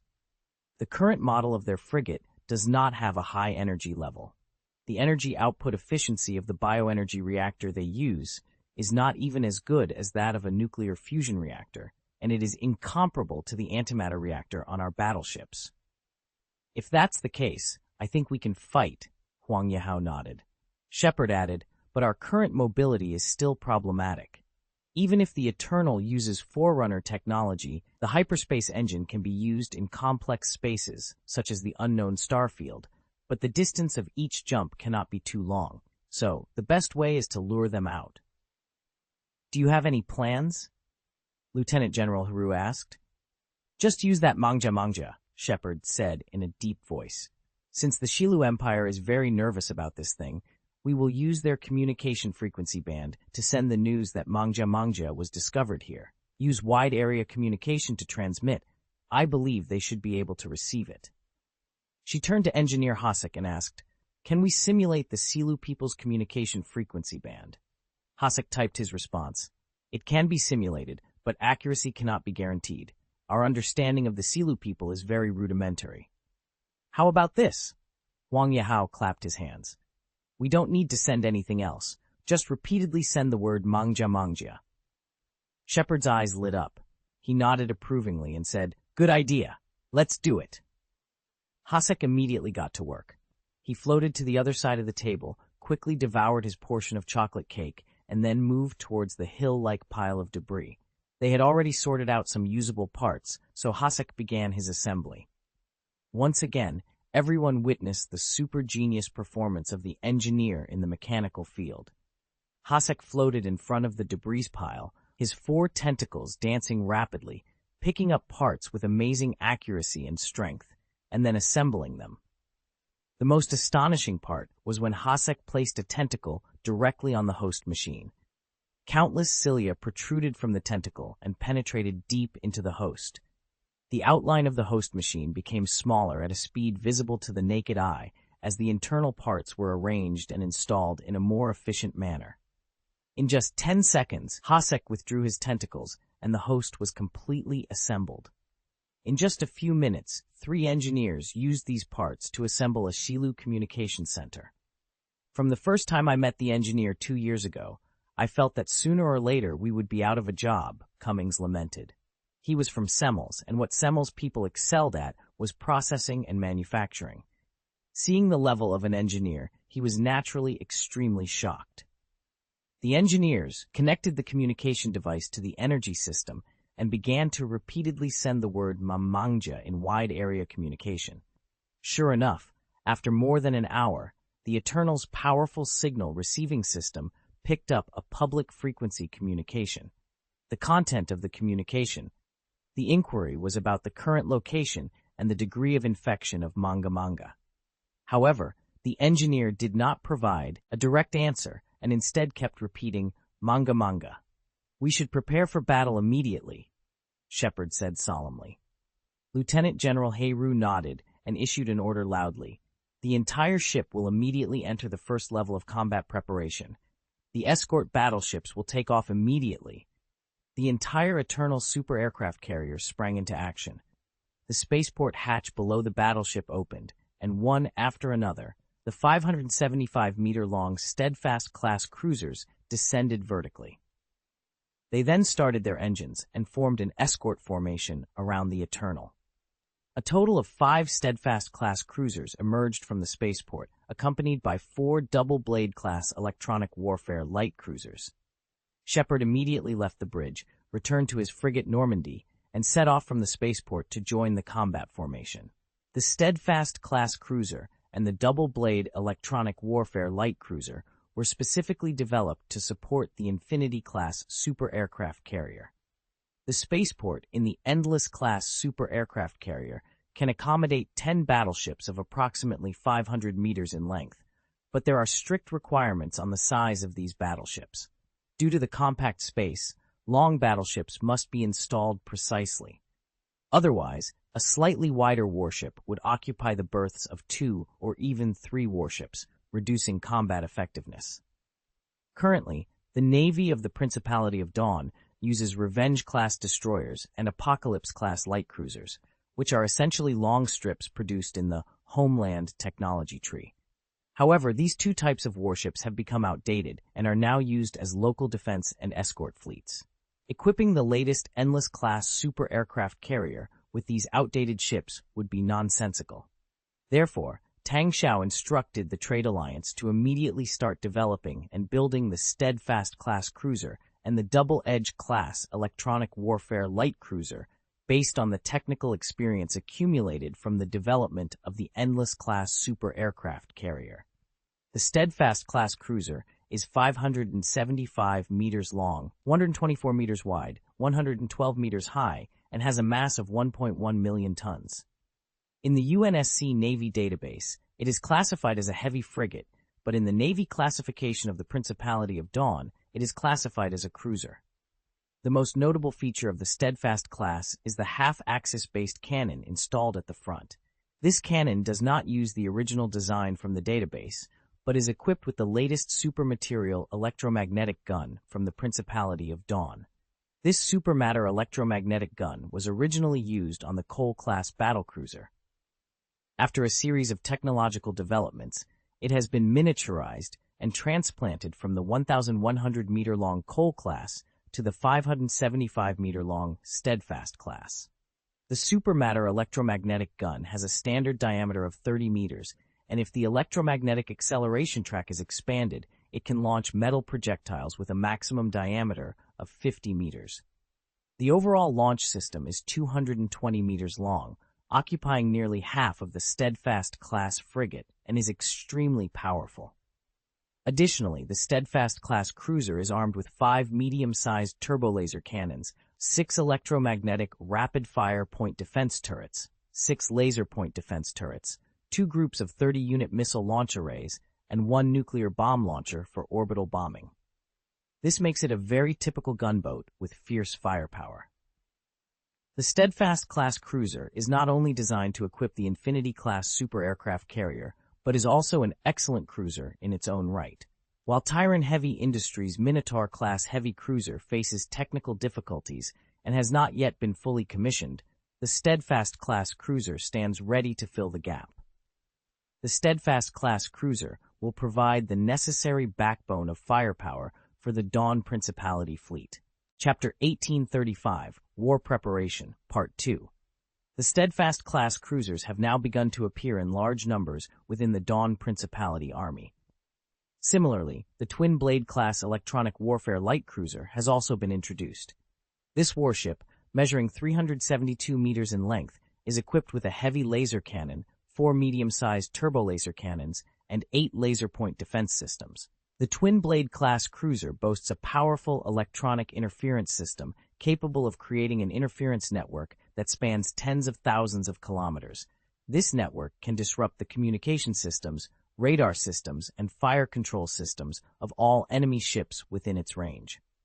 The Infinity-class super aircraft carrier, Eternal, stationed at the spaceport, carries 5 Steadfast-class cruisers, 4 Twin Blade-class electronic warfare light cruisers, and 1 Normandy-class frigate.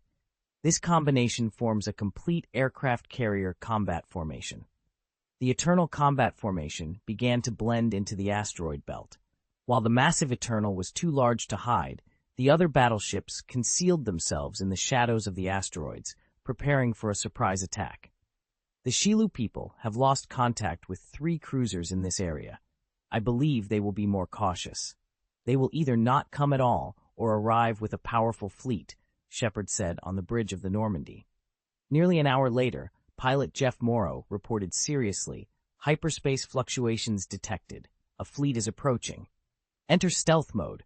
Recharge the main gun. Prepare for battle, Shepard commanded loudly. A violent white light flashed near the asteroid where the outpost was located, and a formation of more than 20 battleships appeared. Among these warships, 2 were the largest, each approximately 900 meters in length. These spindle-shaped battleships were tall and round, making them appear larger than the 1,100-meter-long Cole-class battlecruiser of the Dawn Principality.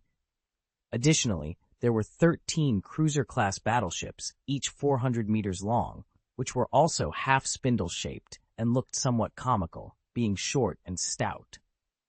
8 300-meter-long cruisers, which had appeared before, now seemed more normal in comparison to the other two types of warships. It appeared that this cruiser was a product of a different civilization. Finally, there were 4 750-meter-long warships positioned far back in the formation, likely serving as auxiliary battleships or aircraft carriers.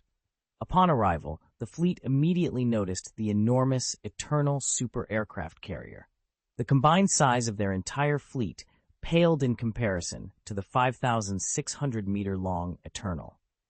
The sheer size of the Eternal exerted immense pressure, and it was evident that the entire fleet was stunned, as they did not react for a full 2 minutes. This fleet had likely come to address the so-called Mangja infection, and due to the loss of contact with 3 cruisers, they had deployed their entire fleet. They might have believed that their fleet could handle any threat. However, upon exiting the hyperspace jump, they were confronted with the colossal Eternal. Vice Admiral He Ru issued an order on the bridge of the Eternal, and the ship began to broadcast a public frequency communication in the Xilu language they had deciphered. "We are the exploration fleet of the Principality of Dawn. Please shut down your engines and lower your shields immediately. We wish to commence friendly negotiations." After repeating this communication several times, the fleet began to reorganize and enter a battle formation. "Be careful, they plan to resist," Shepard warned immediately. At this moment, all battleships received a message broadcasted over the public channel. "You untouchables from lower dimensions, being stuffed into a battery is your only function." Immediately afterward, the 2 largest battlecruisers opened fire first. "Be careful. There are a total of 48 fire points on the opponent's warship," the sensor operator on the Normandy shouted. "It is determined to be 24 heavy turbo-laser cannons and 24 ion cannons. There are also missile launch arrays, a total of 108 salvos of missiles. The opponent's drones have been detected taking off. The total number is 2,400, the radar operator added loudly. Increase the power. Let's go directly behind the opponent's formation and attack the 4 auxiliary battleships behind them," Shepard immediately ordered. At this moment, the Eternal Super Aircraft Carrier was also adjusting its direction, and the 3 particle light spears at the tip of the battleship began to charge. The Xilu fleet didn't know what these 3 ominous-looking muzzles meant, but detecting charging was definitely not a good sign. The Silurian battlecruiser, locked by the fire control radar, began to speed up and evade, trying to escape from the direction where the bow of the Eternal was aimed. But it was to no avail. An extremely dazzling light flashed past. In the next second, the Silurian battlecruiser began to fall apart. Hit by a volley of 3 particle light spears, not even the Force could save it. In the extremely violent explosion, the 900-meter-long, 600-meter-high battlecruiser was instantly obliterated into countless pieces. However, this result only fueled the ferocity of the Xilu people, and other warships opened fire even more furiously. They began to increase their power, go to full speed, and circle around. They had realized that the supergiant ship's invincible main gun was fixed on the bow, making it inconvenient to aim, especially for such a massive warship that was not agile in turning. Countless laser cannons and turbo-laser cannons poured in, and more missiles were launched, like raindrops. The Eternal Super Aircraft Carrier also launched all its artillery fire. The 837 close-in defense guns instantly formed an impenetrable barrage, intercepting all approaching missiles. The 700 laser turrets and turbo-laser turrets on the Eternal were also at full firepower, and the other 400 missile launchers fired back, launching more than 2,000 missiles in a single salvo, directly executing a saturation attack on the Xilu fleet. The Eternal's hangar platform opened, and a total of 140 Phantom fighters and 40 Viking fighters took off in the first wave to engage the opponent's more than 2,400 drones. "Go, fire!" Following the order from the captains of other battleships, 5 Steadfast-class cruisers and 4 double-blade electronic warfare light cruisers rushed out of the shadow of the asteroid and joined the battle group. At this time, another 900-meter-long battle cruiser of the Xilu fleet had also been targeted by more than 40 anti-ship missiles and was under attack by a large number of lasers and turbolasers. The violent flash of its shield was getting weaker and weaker. With just one salvo, the battlecruiser's shield had been penetrated in less than 2 minutes. Now they knew that even if they avoided the giant cannon on the bow of the ship that could instantly destroy their most powerful warship in the Xilu Empire with one shot, the other firepower of this supergiant ship could easily wipe them all out. Thanks to Hiro and Yuanji for the 1,500 starting coins. Chapter Wheathane 36, Strange Drone. As the Eternity-class super aircraft carrier easily suppressed the 2 battlecruisers of the Shiru fleet, the other 5 Steadfast-class cruisers and 4 double-blade electronic warfare light cruisers were also engaged in combat with other Xilu battleships. It quickly became apparent, as engineer Hasek had predicted, that these Xilu warships were no match for the Dawn Principality's fleet due to the significant difference in energy levels. The supermatter electronic cannons of the Steadfast-class cruisers were devastating on the battlefield.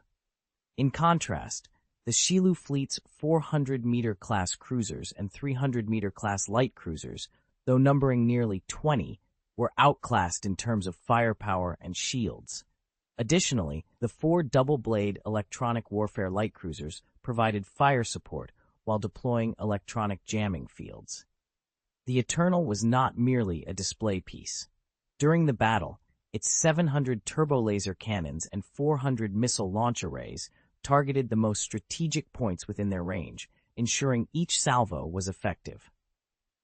Within less than 10 minutes of the initial engagement, the Xilu fleet had suffered significant losses. 5 400-meter cruisers and 4 300-meter cruisers were destroyed, and another battle cruiser was heavily damaged and retreating in panic. However, the Dawn Principality's exploration fleet noticed something unusual about the Xilu fleet. The electronic interference field deployed by the double-blade electronic warfare light cruisers was not as effective as expected.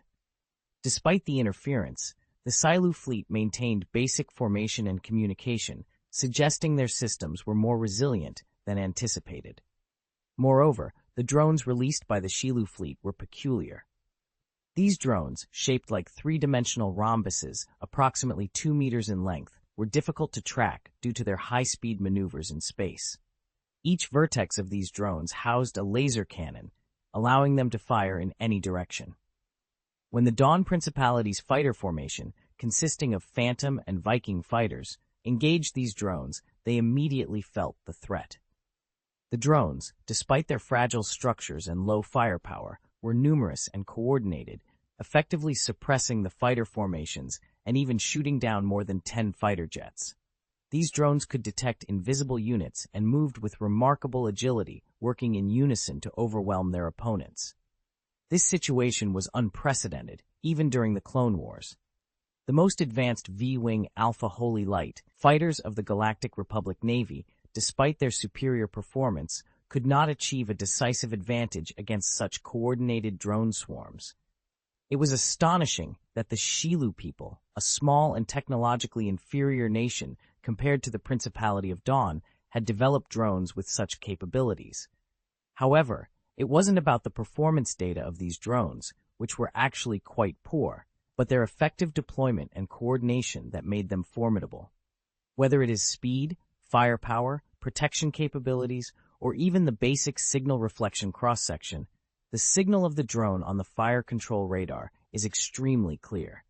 It can be detected and locked without any processing. The biggest problem with these drones is that they are too flexible and smart.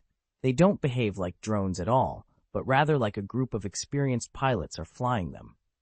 After the battle began, the exploration fleet's fighter formation was suppressed and eventually had to retreat to the vicinity of the Eternal super aircraft carrier, relying on its intensive anti-aircraft firepower to fight back.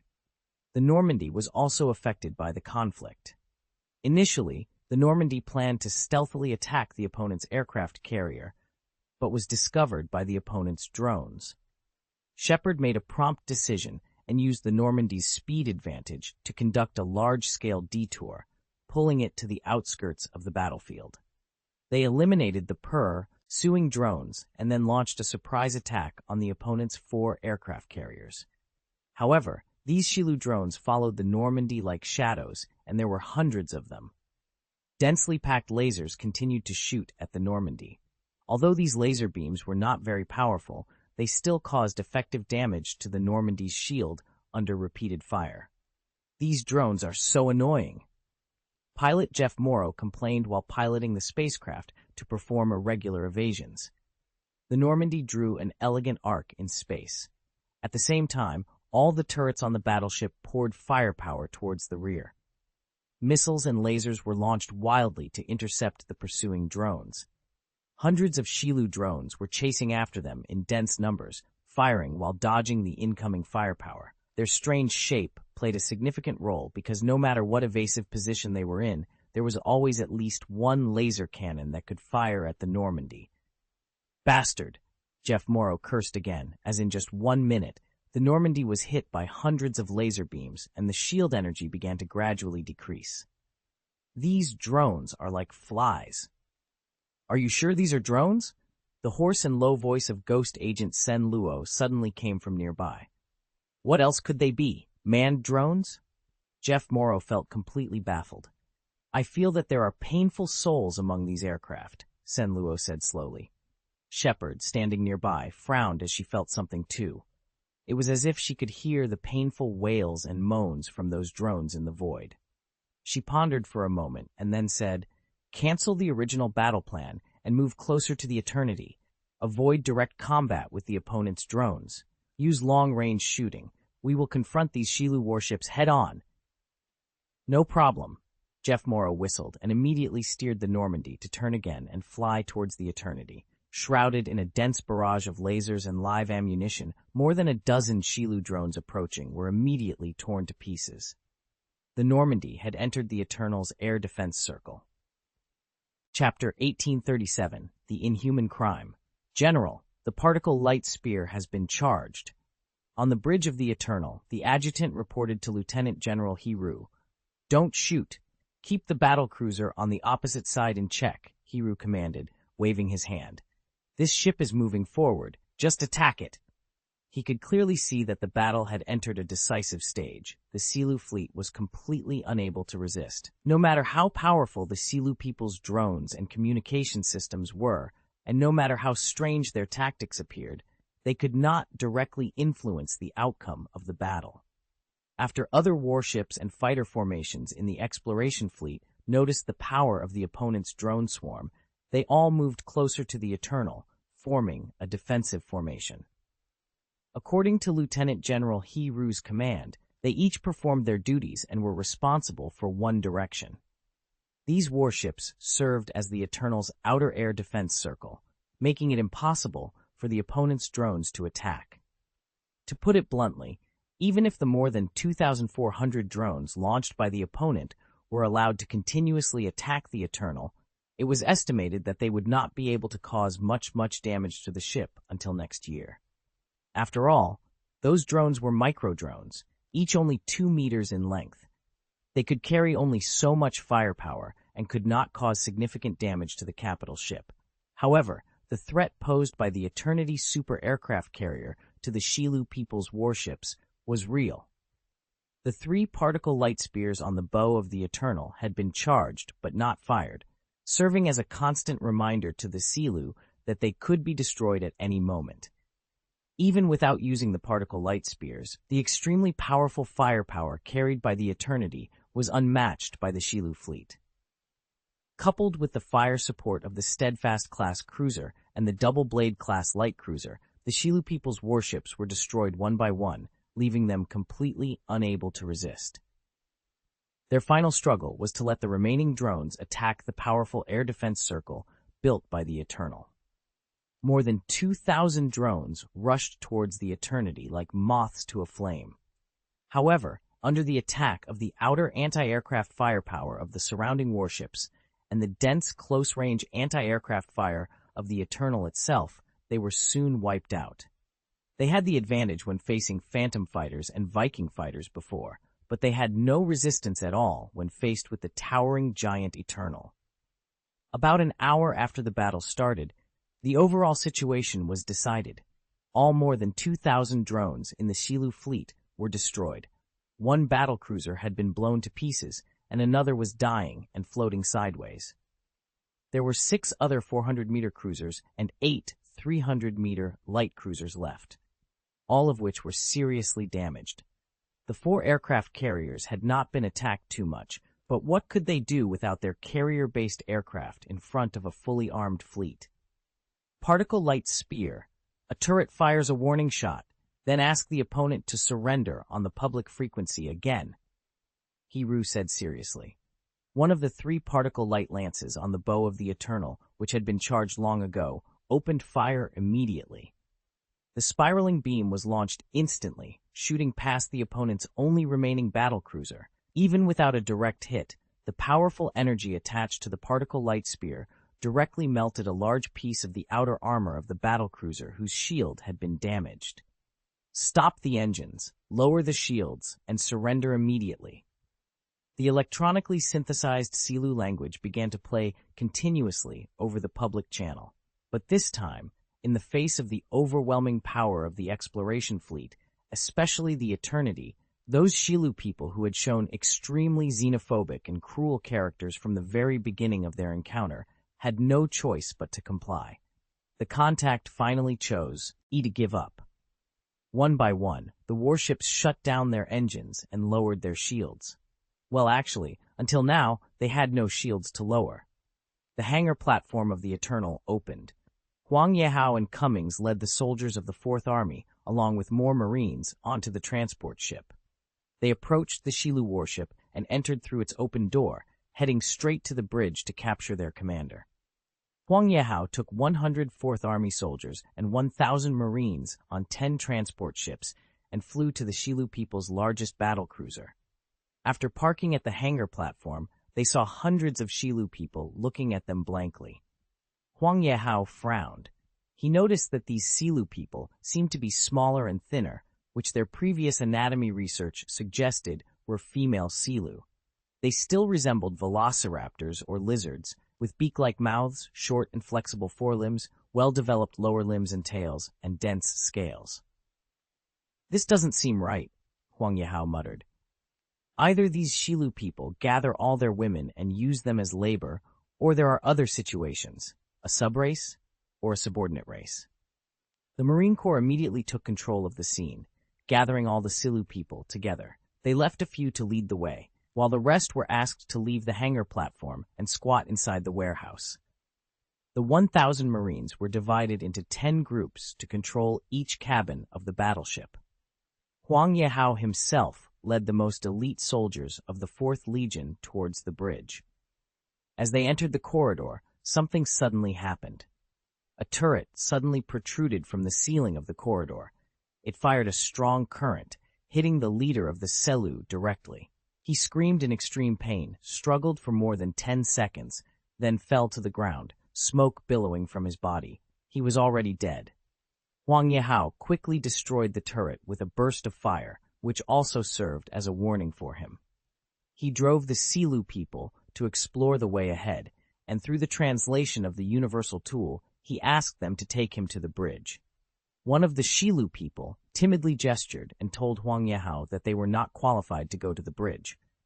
If they tried, the electric shock devices in the corridor would cause them to die painfully. Huang Yehao nodded and said, "Then show us the direction, and we'll blast our way there." The Shilu people nodded eagerly, their previously sluggish and numb expressions gaining some energy. They seemed very excited about Huang Yehao's decision. Meanwhile, the salvage ship taking off from the Eternal also began to clean the battlefield. When one of the salvage ships approached the wreckage of a 400-meter cruiser, the driver was suddenly stunned. In the center of the cruiser, several strange cabins had been damaged by the explosion, causing their contents to spill out, hundreds of corpses. These corpses were clearly not crew members. They were not Silu people, and they were not wearing anything.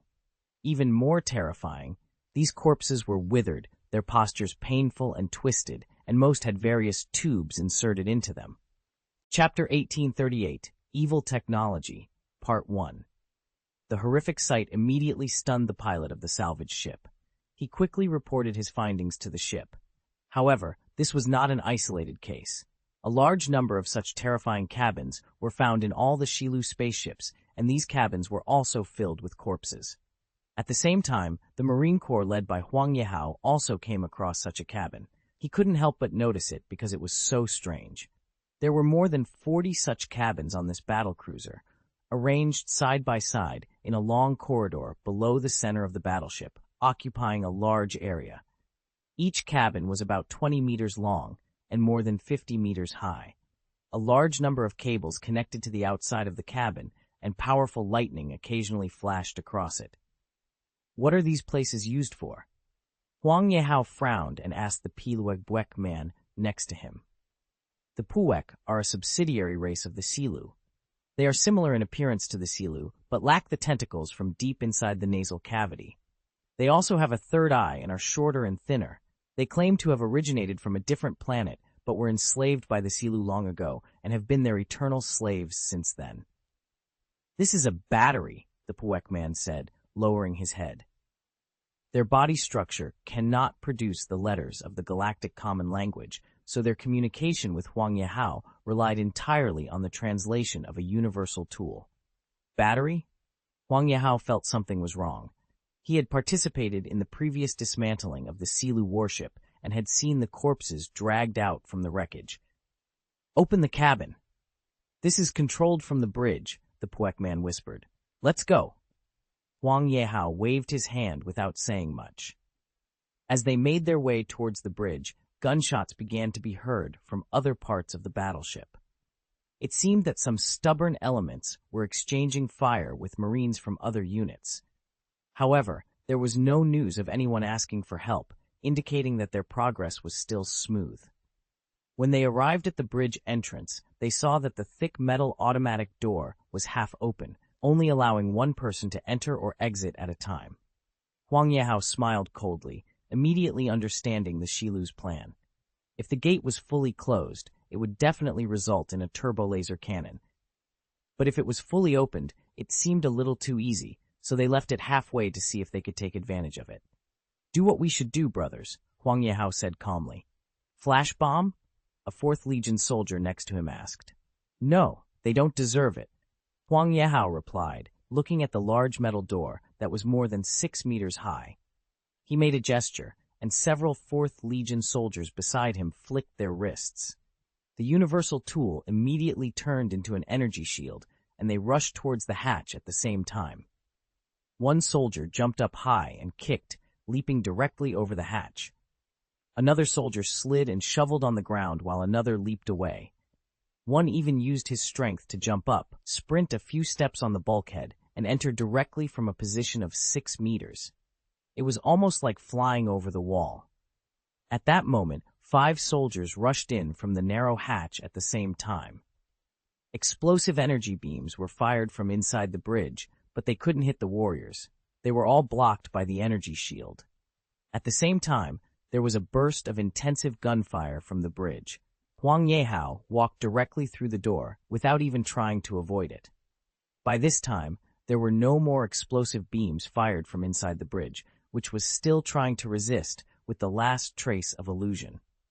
Upon entering the bridge, I was met with a grim sight. Over 20 corpses scattered across the floor. These bodies were positioned behind strategically placed bunkers within the bridge. On the opposite side, about 40 Xilu people huddled together, trembling in fear. They had just witnessed terrifying warriors storm in at incredible speeds, rolling and moving with astonishing agility and shooting with deadly precision. The soldiers didn't discriminate based on whether their targets were armed. Instead, they judged based on whether the individual's positions were suitable for combat. Anyone standing behind a bunker, armed or not, received a fatal headshot. It took just 5 super soldiers less than 10 seconds to eliminate 26 ambushing Xilu people.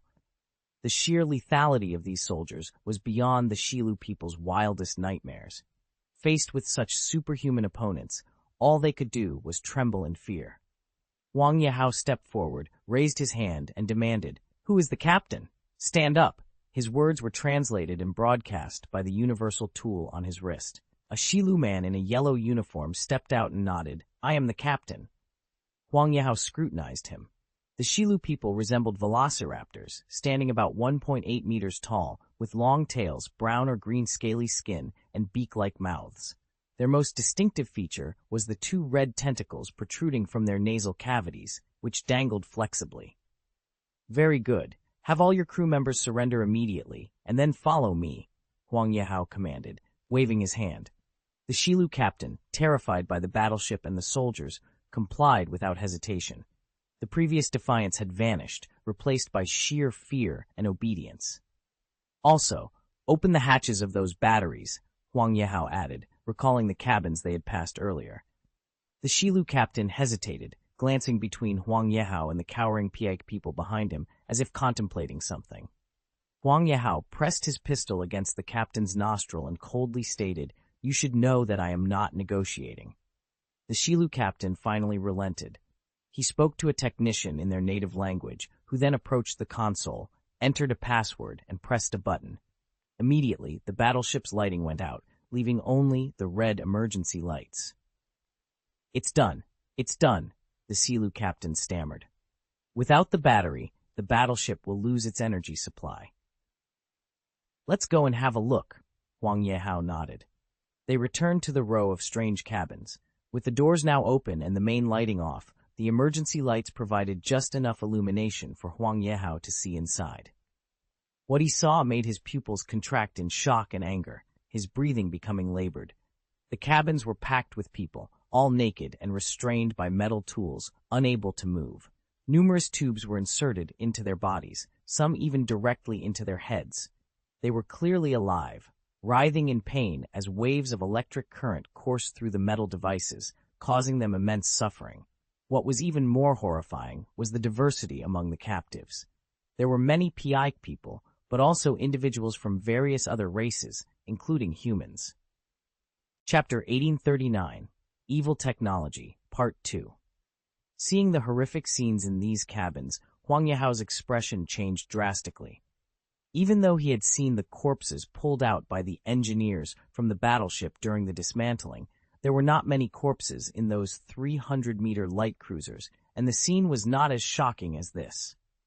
At present, those 300-meter light cruisers should be warships of other vassal races under the Shilu people, so there is not much use of this technology. What do these people do? Huang Yehao gritted his teeth, and the words came out almost word for word from his teeth. There were at least hundreds of people in this cabin alone. There are 40 cabins here. That's thousands of people. The Siru captain didn't speak, obviously unsure how to explain. After all, there were a lot of humans in this terrible and sinful cabin. It's a battery. They extract the life energy of these people and use it as an energy source. A Piake man next to him jumped up and said loudly, "It's not the turn of a pariah like you to speak here." A Shilu officer was furious. He opened his big mouth and bit the Piake man's neck, causing blood to drip from his mouth. Immediately afterwards, Huang Yehao punched the Shilu man, sending him flying several meters away. Then another soldier of the Fourth Army stepped up, trampled him under his feet, and shot him in the head. The remaining Shilu people suddenly fell silent. "These people are our source of energy," the Shilu captain said. Seeing that Huang Yehao seemed to want to hit people again, he quickly added, "This instrument makes them painless. This is a noble ceremony for us. All the people who are connected to energy are glorious." Huang Yehao felt the shock force from his fist just now. He realized that the captain's physical strength was about twice as strong as that of a human being, and this was just a captain. If they were trained soldiers, their physical fitness would be even more terrifying. Although it was nothing to the soldiers of the Fourth Army, for other ordinary Marines, this was something that needed attention. He noted this down and prepared to report it to Lieutenant General Hiru. This was something worth noting when they landed on the ground to fight the Shilu people later. That's right, after witnessing such cruel and terrifying human biobattery technology, Huang Yehao had automatically classified the Shilu people as those who must be defeated. "I don't want to hear your excuses. Of course, someone will judge these things," Huang Yehao said fiercely. He opened the communication at the same time and said loudly, "Capture everyone in the battleship. This battleship cannot be left behind." Returning to the Eternal Super Aircraft Carrier, all the Shilu people were imprisoned in the prison, while the Piak people were temporarily placed in the loading and unloading platform area. It was clear that these non-enslaved Piak people harbored a lot of hatred for the Xilu people. Among other things, the largest number of people in the biological battery compartments were Piak people. Captain Shepard, Lieutenant General He Ru, Huang Yahao, Cummings, and other core members of the exploration fleet interrogated several of the highest-ranking Xilu people, and they also learned a lot of information about the Xilu Empire. The first was the commander of the Xilu fleet. He was very unlucky. He was among the battle cruisers that were directly blown into pieces by 3 particle light spears. There was not even a scrap left. But after all, it is a choice between 2. With a 50% chance, the chance of being named is still very high. But being able to die under the salvo of 3 particle light spears might give him some bragging rights on the way to hell. At the same time, they also learned that these battle cruisers are called Shri-class battle cruisers. The 400-meter cruisers are Wurif-class light cruisers, and the 750-meter cruisers are Sinar-class planetary assault carriers. As for the 300-meter, the light cruiser was derogatorily referred to as a slave ship by the Xilu people. This was because it was constructed by their lower caste. The Xilu are a race that enforces a barbaric caste system, divided into 4 levels. According to their myths and legends, the god of creation laid 4 eggs. The noblest egg hatched the Xilu, the successors of the god of creation, while the most despicable egg was destined to serve the Xilu as eternal slaves. This is the fate of the Piak people. Despite the senior Xilu officers' extensive discussions about their social systems, neither Huang Yehao nor Shepard paid much attention. Moreover, the notes from a person named Xiao Jing were sparse and uninformative. The decision to go to war with the Xilu Empire was made when they discovered the Xilu's extensive use of biological batteries. According to the senior Xilu officers, they began using biobattery technology hundreds of years ago. However, even they did not understand why the technology was successful, or how a small human body could generate enough energy to power a 1,000-meter class giant ship. They only knew that it worked. The Xilu attributed the excellent performance of their diamond-shaped drones on the battlefield to their superior combat procedures. However, this claim was met with skepticism. Given their limited understanding of biobattery technology, it was likely that they did not comprehend why their crude combat procedures resulted in such flexible combat performance. "It's probably from a ruin," Shepard remarked simply. The others understood her implication. The Xilu's biobattery technology likely originated from ruins in an unknown star field, possibly left behind by the Peak Infinite Empire, the Killik Swarm, or other lost civilizations. The Xilu have been attacking all nearby races they discover. With their strong physical fitness and biobattery technology, they sustain their war efforts by plundering and capturing defeated races to use as batteries. They refer to the Milky Way outside the unknown star field as the Lower Star Zone. This term is used by most races in the unknown star field, likely originating from the Rakata people of the Infinite Empire, who were defeated and driven away by the Galactic Republic. The capital of the Xilu Empire is Lwek, a large planet with a population of 10 billion Xilu. This figure does not include the Piak people, who are used extensively as a subsidiary race, or the numerous robots, which are considered mere tools. Besides Lwek, the Xilu Empire has occupied about a dozen other planets. However, these planets have small populations because the indigenous people were either captured to be used as batteries or enslaved. The total population of Xilu in the entire empire is approximately 15 billion, thanks to 213 teenager 1500 starting coins. Chapter 840, The Twisted Empire. During further questioning, Shepard and the others learned more about the Xilu people and their rise to power. The key to their ascension was the acquisition of biobattery technology, which allowed them to generate immense energy from living beings. When a creature is connected to a biobattery, it can produce the energy equivalent to that of an entire small power station. This technology not only provided a significant energy source, but also enhanced the intelligence and convenience of machines. For instance, A simple stove using a biobattery would automatically shut off once the water boiled, a feature it never had before. The exact workings of this technology remain a mystery, but its impact on the technological and industrial development of the Xilu people was revolutionary. It enabled them to build battleships and automate many of their functions, provided they had enough biobatteries. The Xilu people also developed powerful combat robots and drones, making them invincible against their neighbors. Although the energy output of biobatteries couldn't match that of nuclear fusion reactors, their simplicity and ease of manufacture made them highly convenient. A basic power generation device required only a person to be tied to it. For a warship needing substantial energy, multiple power generation devices could be connected in parallel. However, this technology came at a human cost. As their society advanced, the Xilu people needed more individuals to serve as biobatteries. This led to continuous aggressive wars to capture more people, build more warships, and launch further conquests. Their society became a relentless machine, unable to stop its forward momentum.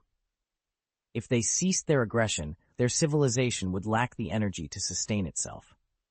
Planet Levick, their home planet, supported 10 billion Xilu people and about 5 billion Piek people, all relying on this clean, non-polluting energy source. The Xilu Empire's society became twisted and deformed. They were aware that biobatteries might impart consciousness to their machines, or that the souls of those used as batteries could influence the machinery. Yet, they couldn't abandon the technology and rationalized it through deification and belief. The Xilu people began to believe that those connected to biobatteries underwent a form of soul sublimation, a painless and glorious process. Despite the distorted expressions and bodies of these individuals, they convinced themselves that it was merely the struggle of their physical forms, unrelated to their sublimated souls. Huang Yihao curled his lips in disdain. He now understood that the Xilu captain's previous statements were not lies. The Xilu people genuinely believed that those used as biobatteries felt no pain, deceiving themselves with myths and stories. Poor, sad, and hateful, he muttered. I understand now, Shepard said, shaking his head. The Xilu people's hostility towards us makes sense. They see all foreigners as potential batteries. Hyperspace navigation in the unknown starfield is challenging, and the Xilu Empire's range of activities is limited. Eventually, they will face a crisis when they can no longer find more people to use as batteries. Lieutenant General Hiru added, sooner or later, their society will collapse under the weight of its own twisted practices. Before the paralysis, there was madness, Shepard added, the final madness. Moreover, their biobattery technology cannot use livestock or animals to generate electricity for unknown reasons. The Xilu people discovered that if humans are used as batteries, the durability of the battery increases by about 20%, and the power generation also improves. Thus, humans have become the focus of their plunder. Around the Xilu Empire, although some humans live alongside other races and civilizations, these humans are mostly refugees or immigrants from the outer galaxy. They are the lucky ones who have not been torn to pieces by hyperspace storms. Their numbers are very few. The technology of this biobattery is quite smart. It can actually tell the difference between intelligent creatures and wild creatures, Kaiden Alanko remarked. The power of voodoo, Sen Luo said slowly. Because the ghost agents were all trained by Gabriel Tosh, they adopted Tosh's habits. They referred to all the Force as voodoo and had a belief system akin to totem worship. Yes, it should be the Force, Shepard said. This kind of biological battery uses intelligent creatures as a medium to convert the Force into energy. Only in this way can we explain how a few thousand people can power a 1,000-meter-level battleship. At the same time, humans seem to have better Force affinity than the Xilu and Piek people, making humans more durable in biological batteries. Huang Yihao nodded. There is no better explanation than this. Lieutenant General Hiru spoke in a deep voice. So, the situation is very clear now. We are facing a Xilu empire with a population of tens of billions, dozens of battlecruisers, and bizarre biobattery technology. They are cruel, treating all alien races as batteries. From this perspective, it seems there is no possibility of peace for us. I want to know your opinions. Shepard smoothed his hair and said coldly, Originally, I was reflecting on the fact that during this first contact with the Xilu Empire, my behavior might have been somewhat inappropriate, possibly causing unnecessary conflicts. However, now it seems I just want to send all these bastards to hell. Those are just angry words. We can't really massacre tens of billions of people, and even if the Xilu people are guilty, there are still billions of innocent Piak people on the Levic planet, Ashley Williams said. Orbital bombing. Kill them all. It's all over. Ha! The god of death let out a gloomy laugh from the side. Because the ghost agent habitually enters an invisible state, his penetrating laughter sounded truly ghostly. Then we have to deal with their fleet first, Senluo said in a deep voice. If dozens of kilometer-class battlecruisers like the ones we saw earlier swarm us, even the Eternal would be in great danger. Shepard thought for a moment and said, "Behead him!" Chapter 41, Levic's War to Destroy the Country. Behead! Shepard declared decisively. Everyone around him looked serious, exchanging glances before nodding slowly. Beheading was indeed the best course of action.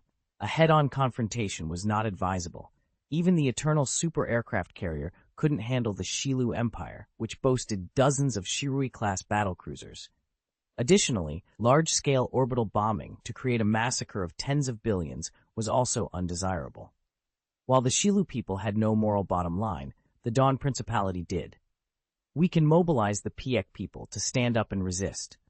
But first, we need to give them hope and courage. Let them see that the Xilu people can be defeated, and that they, the Piak people, can stand up and become the masters, Huang Yehao suggested.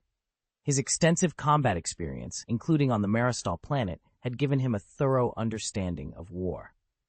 The so-called beheading strategy involved directly attacking the capital of the Xilu Empire, capturing the palace, and either killing or capturing their emperor. This would paralyze their administrative agencies and mobilize the Piak people to resist. This way, there would be no need for comprehensive orbital bombing. They would only need to bomb heavily populated Xilu areas to disrupt their organization. However, there was a problem. Even the senior Xilu officers of the fleet didn't know what the so-called Mangjamingya was. Perhaps their fleet commander knew, but less than a minute after the battle started, this unlucky commander was shot 3 times by a particle light lance, and both he and his ship were blown to pieces. Since these senior officers didn't know about it, it meant that the existence of Mangjamingya was still a secret. Therefore, Lieutenant General He Ru decided to ignore Mangjamingya and directly launch military operations against the Xilu Empire. The largest and only significant planet in the Xilu Empire was Levic's planet. The other planets were just low-value colonies.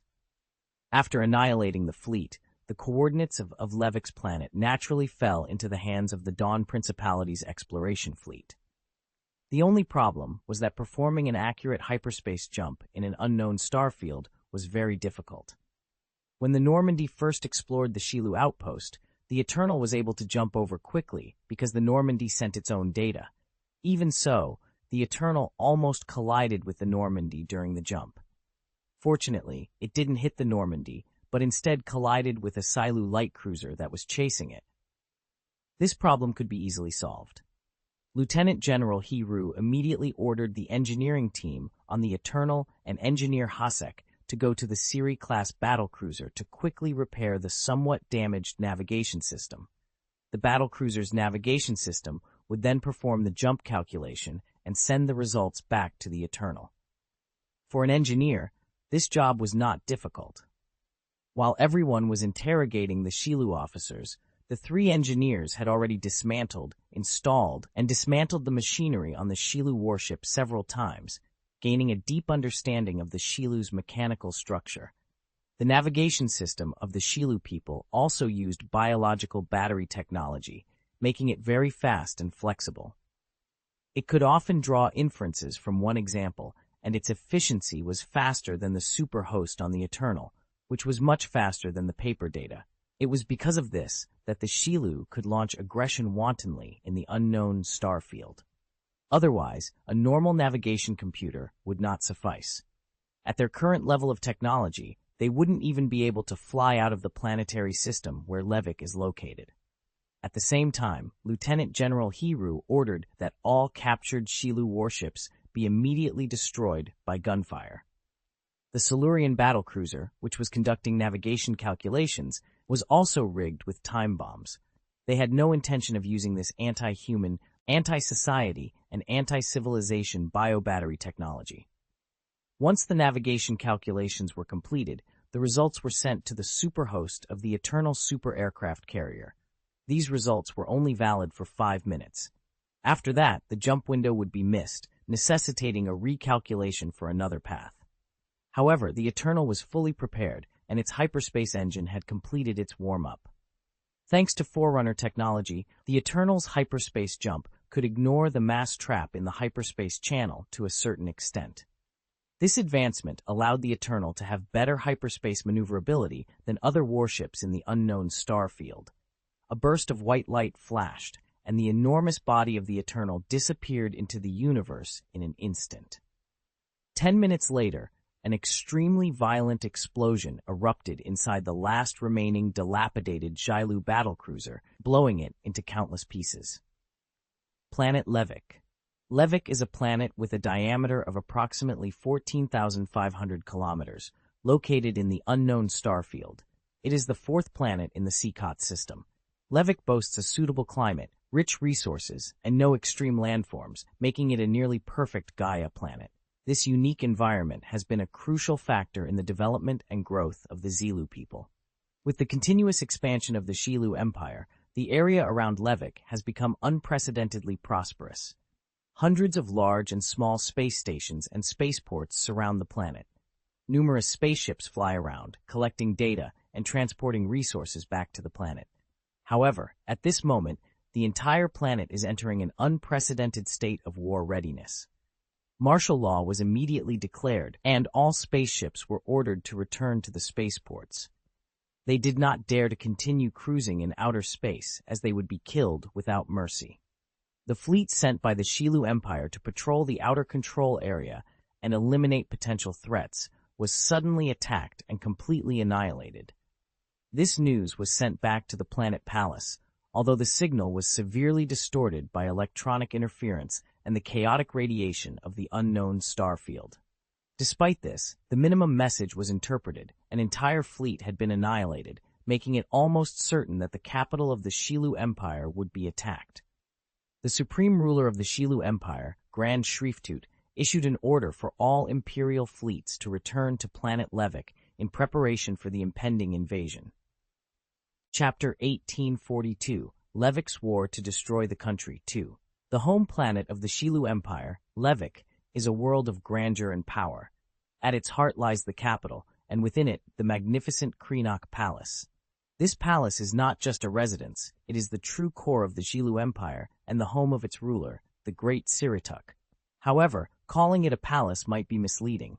It is more akin to a small city due to its immense size. The Kreenock Palace is situated on a low hill in the northern hemisphere of Levick. It is a vast, enclosed complex of buildings, with the central palace standing as the tallest and most prominent structure, reaching a height of 1.3 kilometers. This rounded spire is a testament to the Xilu Empire's architectural style, which is heavily influenced by their ancient fertility worship. The Xilu people, who lay eggs, have a cultural affinity for rounded, egg-like shapes, which is evident in many of their structures. Covering an area of over 800 square kilometers, the Kreenock Palace far exceeds the typical scope of a palace. It houses the entire elite of the Xilu Empire, from the emperor to senior officials, elite scientists, clergy, and more. Only the highest level and core members of the Xilu society are permitted within its walls. Beneath the central palace lies the core of the Xilu Empire's superplanetary computer and network. This is the nerve center that controls the normal operations of the entire planet. Orders from the Emperor are transmitted to high-level officials, who then relay them to the planetary computer. After calculations and coordination, these orders are distributed to other regions through the network. Kreenock Palace is also the hub of the Xilu Empire's military industry. It serves as a weapons factory and military research base for the entire planet Levick and the broader Xilu Empire. The unique biobattery technology of the Xilu Empire allows their military industries to operate without extensive energy transmission and supply facilities. A typical factory in Xilu is a 3-story building that houses biobatteries and production lines, occupying minimal space. Despite this, the military factory within the 800-square-kilometer Kryak Palace produces enough weapons to supply the entire planet's army. It also manufactures key components for warships, which are then assembled in the interstellar shipyard in the planet's outer orbit. This centralized production system not only facilitates control and coordination, but also ensures that all deadly force on the planet is under the Emperor's direct control, preventing any possibility of rebellion. The Xilu Empire's military-industrial production capacity is remarkably high, thanks to the autonomy provided by biobatteries. Their seemingly crude production lines are incredibly efficient, capable of making complex arrangements and adjustments. Kryak Palace is the core force that enables the Xilu Empire to dominate the surrounding star region. At this moment, a blue-skinned Xilu man, shorter in stature but with a large belly, walked into the central palace of Kryak Palace. He was followed by a rare golden-skinned Xilu man and a tall, red-skinned Xilu man from Madagascar. "General of Pikis, where is our fleet? How many warships are in place?" demanded the blue-skinned Xilu man, who was none other than the current ruler of the Xilu Empire, the Great Siritut. On his head was a golden flower crown, and a golden ribbon adorned his body. The red-skinned Xilu man behind him spoke in a low, ferocious voice. 24 Shirui-class battlecruisers are defending near Levik. Additionally, there are 70 cruisers and 24 planetary assault aircraft carriers in place. The 14,000 drones are also in combat status. I have ordered those slaves to deploy all available warships and return to the Levik planet within 3 days. The golden-skinned Xilu man responded. "What you are doing is tantamount to abandoning our border, General Lepix. The threat of the god of rot has emerged. If they break through the border and spread inward, the fate of the Valu people may be our future." The Great Siritut waved his hand dismissively and said, "I understand your concerns, Bishop. But in fact, as long as we can ensure the safety of Kryak Palace, even if we lose the entire border, we have enough power to turn defeat into victory." General Lepix stretched out the tentacles from his nose and waved them in front of the bishop, letting out an ugly laugh. "I smell your fear, Bishop. Golden people should not be so pessimistic about our future. Otherwise, how will you convey our wishes to the Heavenly Saint? It is precisely because of the Oracle of Heaven that we understand the threat of the God of Decay. I think giving up the border is the biggest mistake," the bishop argued. At this moment, the Great Siritut waved his hand again and said, "Enough. Stop talking. Compared to the god of rot Manga, the existence that caused our entire fleet to ask for help and lose contact in a short period of time is our real core threat. Moreover, we are not sure whether this threat is Manga itself. This is our current strategic decision." "As you wish, Your Majesty." The bishop bowed his long neck in salute. The three of them proceeded to the back of the throne room of the central palace. It was a magnificent tower with no elevator, only golden stairs that spiraled upward. The Great Siritut turned back and said, "The battlefield command will be left to you, General Lepix. The bishop and I will go to the Holy Tower to perform the consecration ceremony. The Heavenly Saint will bless us with victory once again. No matter who comes, there will be no return." Lepix showed a ferocious smile. As a red citizen, he was not qualified to set foot in the Holy Tower. This Holy Tower is a religious sanctuary for the Siru people. Only the Golden people, who are the chosen ones of God, and the current Great Siritut, are eligible to enter. Whenever the Xilu people prepare to launch an aggressive war, they consecrate the target planet under the auspices of the Secret Council.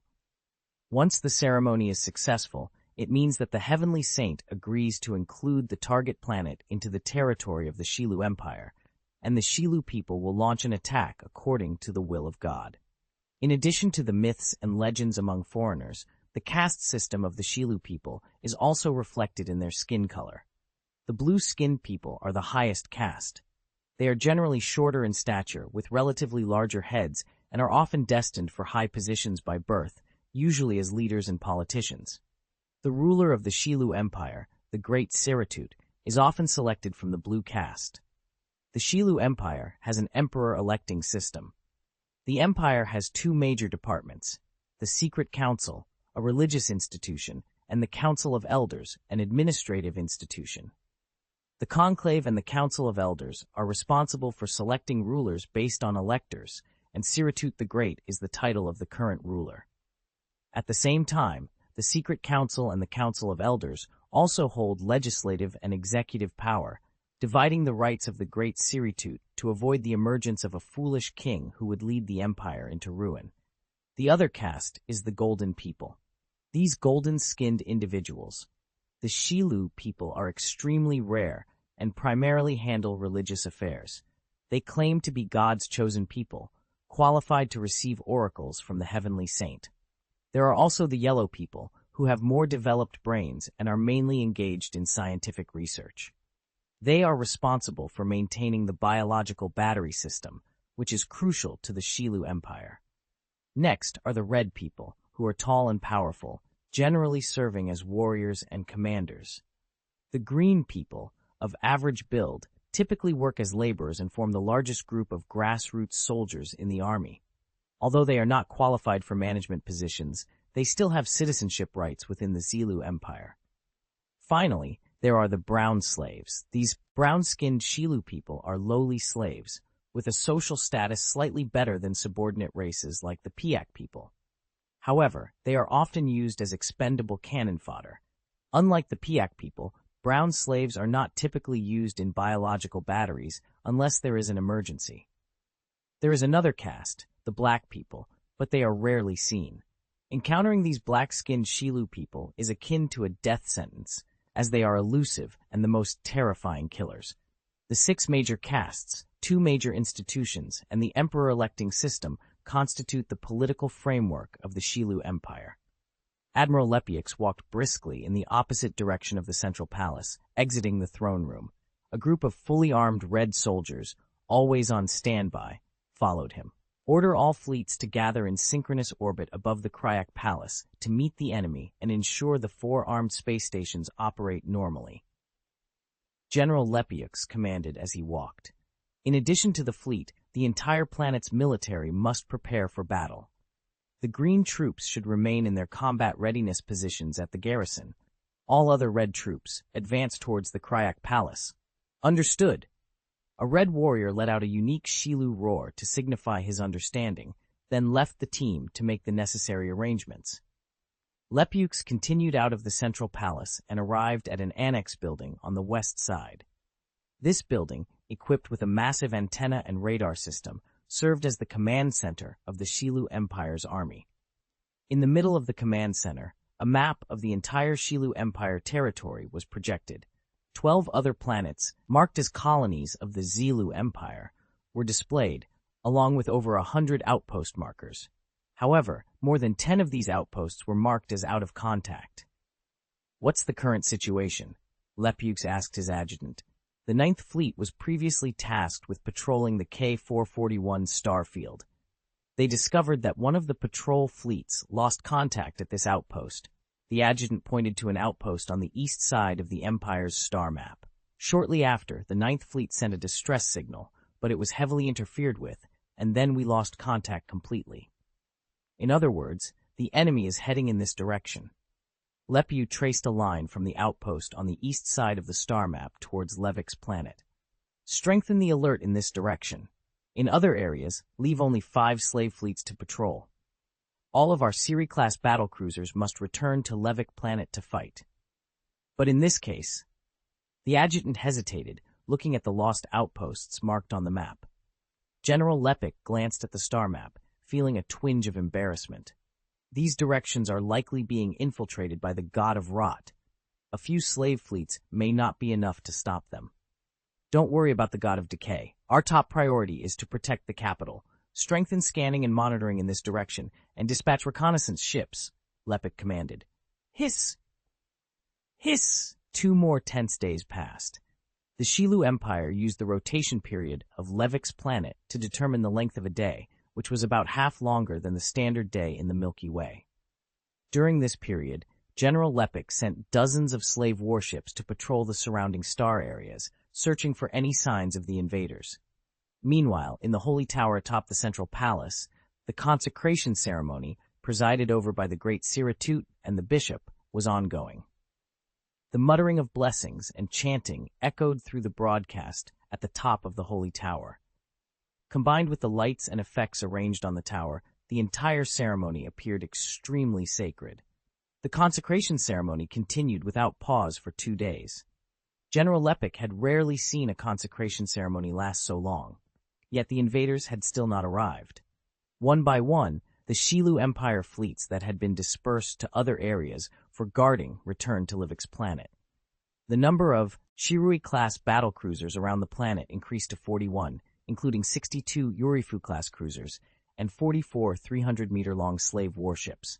The entire fleet of the Xilu Empire was now assembled, but the intruders still did not come. 4 or 5 days passed. Even the consecration ceremony had ended 2 days ago, and the surroundings remained calm. This caused General Lepik to harbor deep doubts. What was happening? Would the invaders come? He suddenly realized he had fallen into a dangerous mindset. If the enemy attacked and easily wiped out a fleet here, they would likely pursue their victory and take the capital.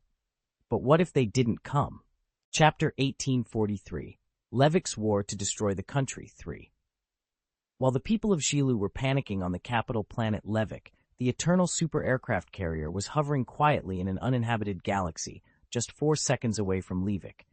The battleship was hidden in the shadow of a gas giant planet, making full use of the powerful and chaotic magnetic field of the gas giant to conceal its presence. "Hey, Captain, how about some coffee?" Kaiden Alanko walked into the gym with 2 cups of coffee. He saw Shepard doing pull-ups on a horizontal bar. She was wearing only a black vest, revealing the tight and strong curves of her body. With each pull-up, the muscles near her shoulder blades swelled, forming graceful lines. Sweat beads condensed on her skin, falling drop by drop with her movements. Kaiden then noticed the heavy weights tied to her calves, which explained why the horizontal bar, made of soft material, looked like it was about to break under her weight. Hearing Kaiden's voice, Shepard jumped down. She didn't remove the weights, but walked over as if they were nothing, took the coffee from Kaiden's hand, and drank it without ceremony. Then she tossed the cup back to Kaiden and said coldly, "Are you free? Come and practice with me." "Oh, forget it." Kaiden stepped back repeatedly. "Look, didn't you just exercise for 2 full hours? Isn't it a bit unfair to spar now?" To me, it's not fair." But Shepard ignored him. She had already taken a roll of cloth and was wrapping it around her hand. She also had a pair of boxing gloves under her arm and was about to put them on. "If you get in the ring now, we can settle this there. If you don't, then I'll consider the entire battleship your chosen arena," she said, shaking the pair of boxing gloves in her hands. "So what will it be? Do you want to be bruised and swollen in the ring, or do you want me to chase you from the gym to the bridge?" Kaiden quickly grabbed a pair of boxing gloves and pleaded, "Why do you always pick on me? Why not go after Huang Yehao or Ashley Williams?" Shepard replied calmly, "Huang Yehao is a soldier of the 4th Legion. He has undergone biochemical transformation and participated in more than half of the battles since the founding of the 4th civilization. Do you think he needs my teaching? As for Ashley Williams, she is much more reliable than you on the battlefield. How about Sen Luo? Is the ghost agent enough for you? Cummings, he's thick-skinned and tough." Kaiden hurriedly put on his gloves and circled around the barbell rack, trying to distance himself from Shepard. "Or you could go beat up He Ru. I won't say anything." "I will report what you just said to the Lieutenant General," Shepard said, already wearing her gloves and shaking her fist. "It seems you've chosen the arena. Is it here?" "No, no, no!" Kaiden Alanko rolled onto the ring like a frightened rabbit. With a bang, the barbell stand he had been leaning on was punched hard by Shepard. The impact was so strong that even the barbell and rack, which weighed hundreds of kilograms, were knocked down by her punch. A drop of cold sweat ran down Kaiden's forehead. Why are you doing this? Are you very idle?" "Yes, I am indeed very free," Shepard nodded. "But since this is our plan, this is the only way." She then jumped up and landed directly in the ring, standing in front of Kaiden and taking a stance. First of all, let's agree, no slaps in the face. I still need this face to pick up girls, Kaiden said, but he still put on a fighting posture. 3 days. Well, according to Levik's calendar, it should be 2 days. Huang Yehao stood on the bridge, looking out the window at the massive gaseous planet so close that no edges could be seen. Ah, really boring. Don't worry, there are enough supplies on the battleship, someone reassured him, to last us until next year. Cummings held a whole roast leg of lamb in his arms, eating until his mouth was slick with oil. Besides, isn't it just waiting for half a day? Months? Just wait. We have to be patient, a deep voice came from behind them. General He. Upon hearing this, Huang Yehao quickly turned around, then stood at attention and saluted.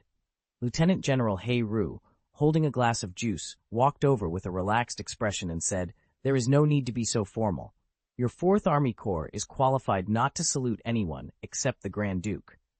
"No, this is the most basic respect and etiquette as a soldier," Huang Yehao replied. "Have a good rest.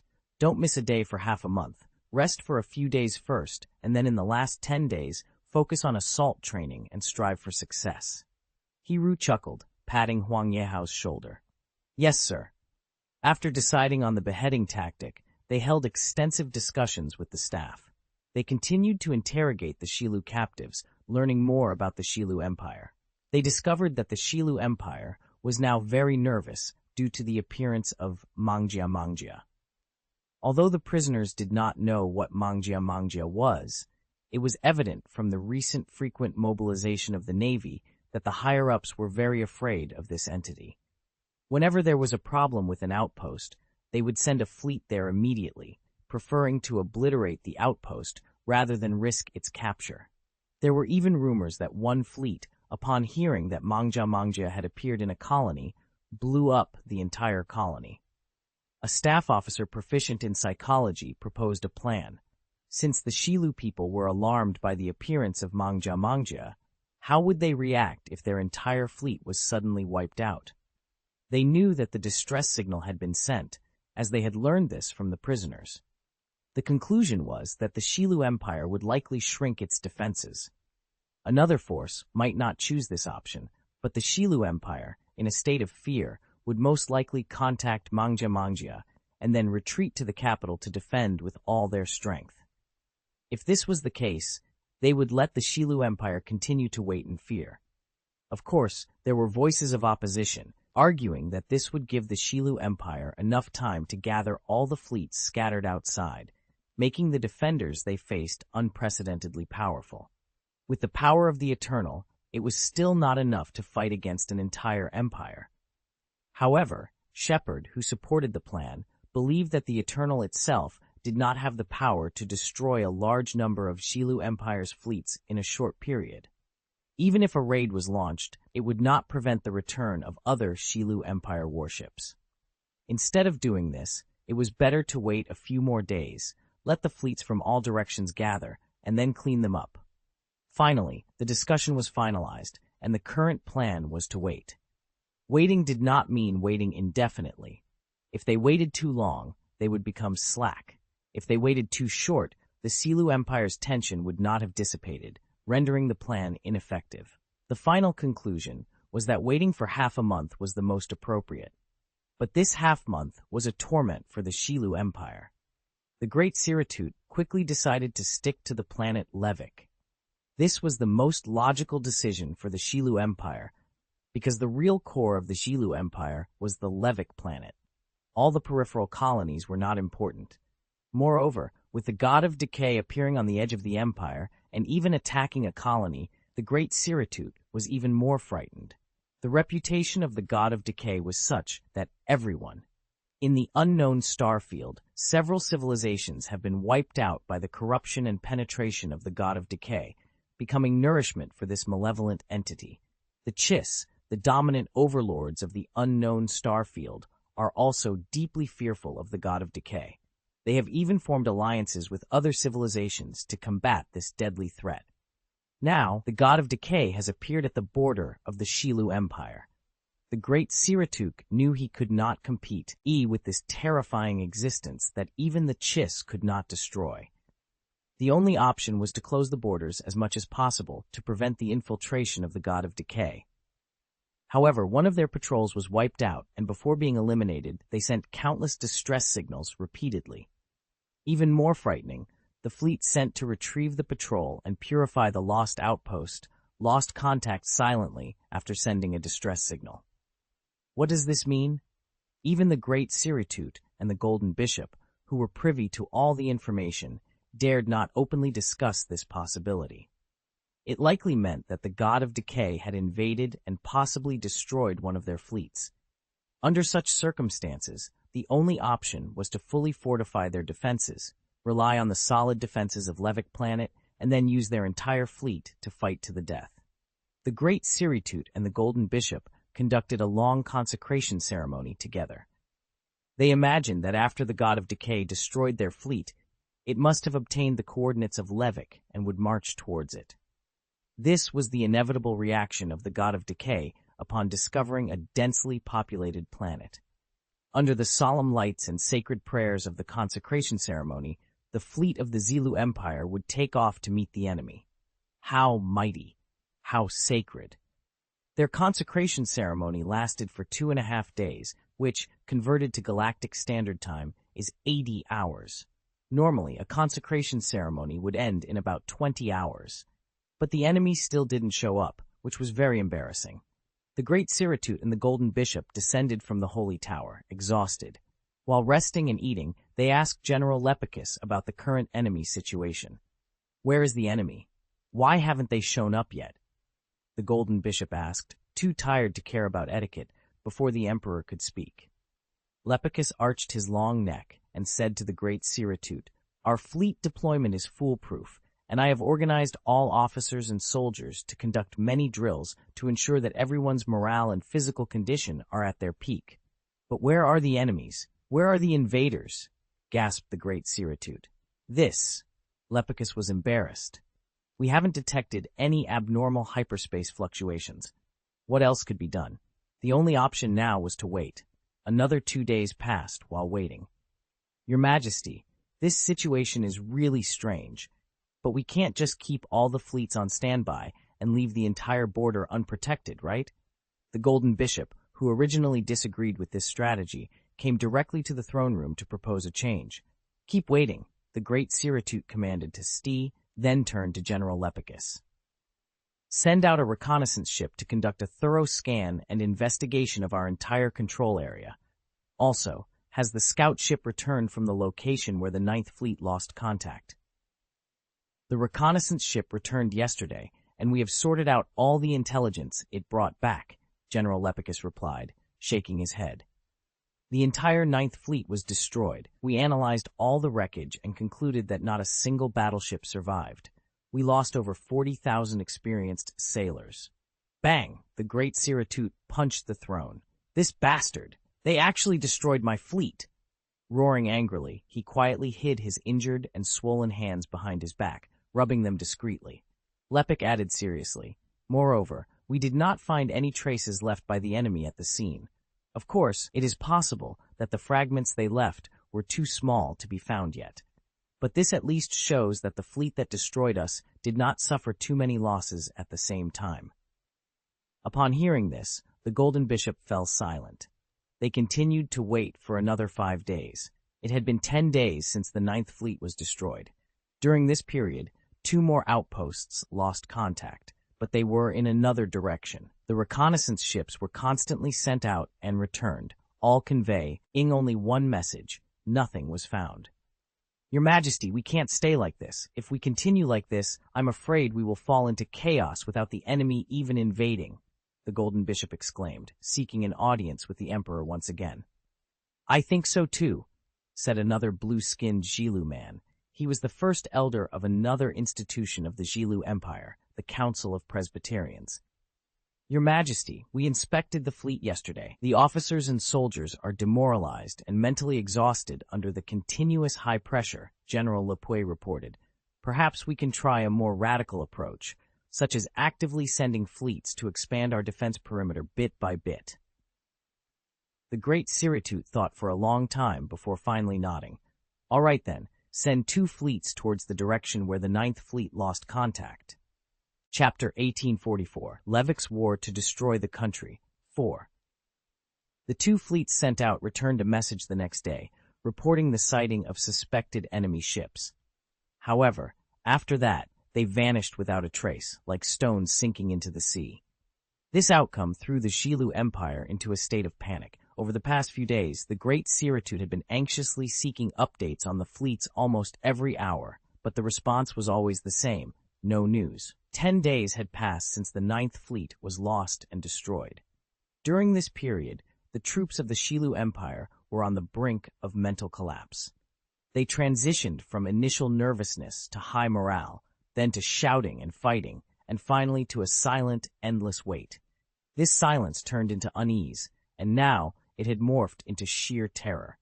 They no longer knew how long they had to wait or what they were about to face. All they knew was that they were under invasion, and it was an extremely terrifying one. Rumors about the god of Rot began to spread from the top echelons of the Xilu Empire. More and more people became aware of the god of Rot's existence and learned that it was this deity that had annihilated 3 of the Xilu Empire's fleets. Not a single ship from these fleets had returned to report. The panic of doomsday began to spread and intensify within the Xilu Empire.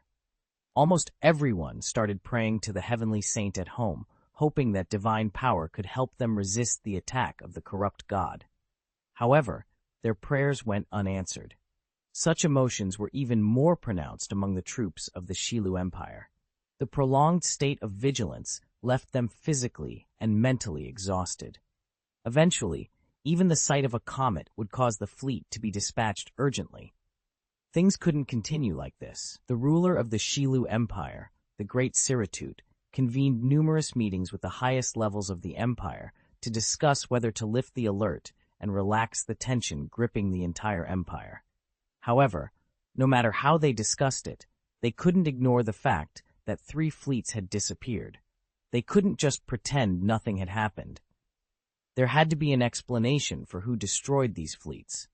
And from the perspective of high-ranking Empire officials, how could they lift the alert without understanding where the threat came from? Amid endless quarrels, another day passed. Finally, the great Siritut issued an order allowing the army to rest in batches and no longer be on first-level alert, as long as at least 2/3 of the soldiers remained on duty at all times. While they were discussing, a red-skinned Xilu officer burst into the Emperor's meeting hall, shouting, "Unidentified hyperspace fluctuation detected. We have been invaded." "What? It's finally here." The great Siritut jumped up from the throne and shouted, "I have been waiting for them for a long time." "Holy heaven, the invader has finally appeared." The golden bishop knelt down and bowed to the sky. At this time, only General Lepik remained relatively calm. He asked, "What is the level of hyperspace fluctuation? Can you judge the size of the opponent?" Although the fluctuations caused a lot of interference, our supercomputer analyzed the very vague data and concluded that the opponent's scale is very large. "At least the fluctuations suggest a fleet," the officer reported. "If this is the case, then attack immediately. No matter who the opponent is, I will blow them to pieces." Lepik shouted angrily, turning to leave. "Wait a minute, General." The officer quickly stopped him. "General, the fluctuation we detected is on planet No. 5. Lepik halted, turned around, and asked, "Planet 5? What's going on?" Planet No. 5 was equivalent to being, on the edge of the Siskat galaxy, a galaxy with 6 planets, lies Levik's planet, the second closest to the star. The average distance from here to planet No. 5 is 550 million kilometers, equivalent to almost 30 light minutes. If it was an intruder, why did it come so far? Levik finally stopped, confused. But no one present could give him an answer. General Lepui then shouted loudly, "No matter. Get all fleets ready for battle. The enemy is already here." "General, our fleet has been preparing for battle for the past 12 days, an officer complained. The officer dared to complain in front of General Lepui, not only because he was also of the Red People's caste, but also because the soldiers had grown weary of the continuous vigilance. Seeing General Lepui rush out, the great Siritut and others in the conference room exchanged glances before swarming out, all running towards the command center. They, too, wanted to understand the nature of the entity that had quietly destroyed 3 of their fleets. When dozens of them rushed into the command center, they saw General Lepuy standing in a daze in front of the holographic star map. "Where is the enemy? Where are the intruders?" everyone was asking. General Lepuy slowly responded. "The hyperspace fluctuations just exploded and have now disappeared. This means that the opponent has left hyperspace and is now in our Syscat galaxy. But the opponent is 30 light minutes away. It takes an hour for our scan signals to go back and forth to get results." 1 hour. The great Siratut almost lost his composure. He roared loudly. "Do we have to wait another hour to see who they are since the enemies are here? Wait a minute. Why do we have to wait?" General Lepuy arched his neck and said, "This enemy is really strange. No matter what their purpose is, choosing the landing point of the hyperspace jump near Planet 5 is a meaningless choice. I really don't know why." He thought for a moment and then said, "Let all fleets gather in the direction of Planet 5 and prepare close-in defense guns and orbital defense weapons. The other party may also want to use mass accelerators to attack from super long distances." This was also a possibility. In the cosmic environment, the theoretical range of live ammunition weapons is unlimited. Therefore, if the opponent continuously uses mass accelerators to launch projectiles from an extremely long distance, it is indeed possible. Of course, at such a distance, their own defense fleet and orbital defense system would have enough time to detect and lock onto the incoming artillery shells, intercepting them easily. But as soon as his instructions were given, a light suddenly flashed. Then there was a faint sound of thunder from the horizon.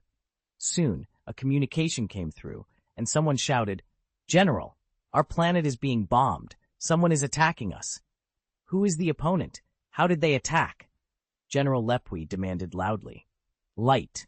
We only saw 3 beams of light falling from the sky, and then Sorokas Mountain disappeared."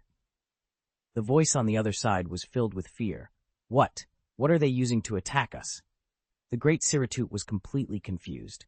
However, another 10 minutes later, another communication came through, reporting that the planet was under attack again.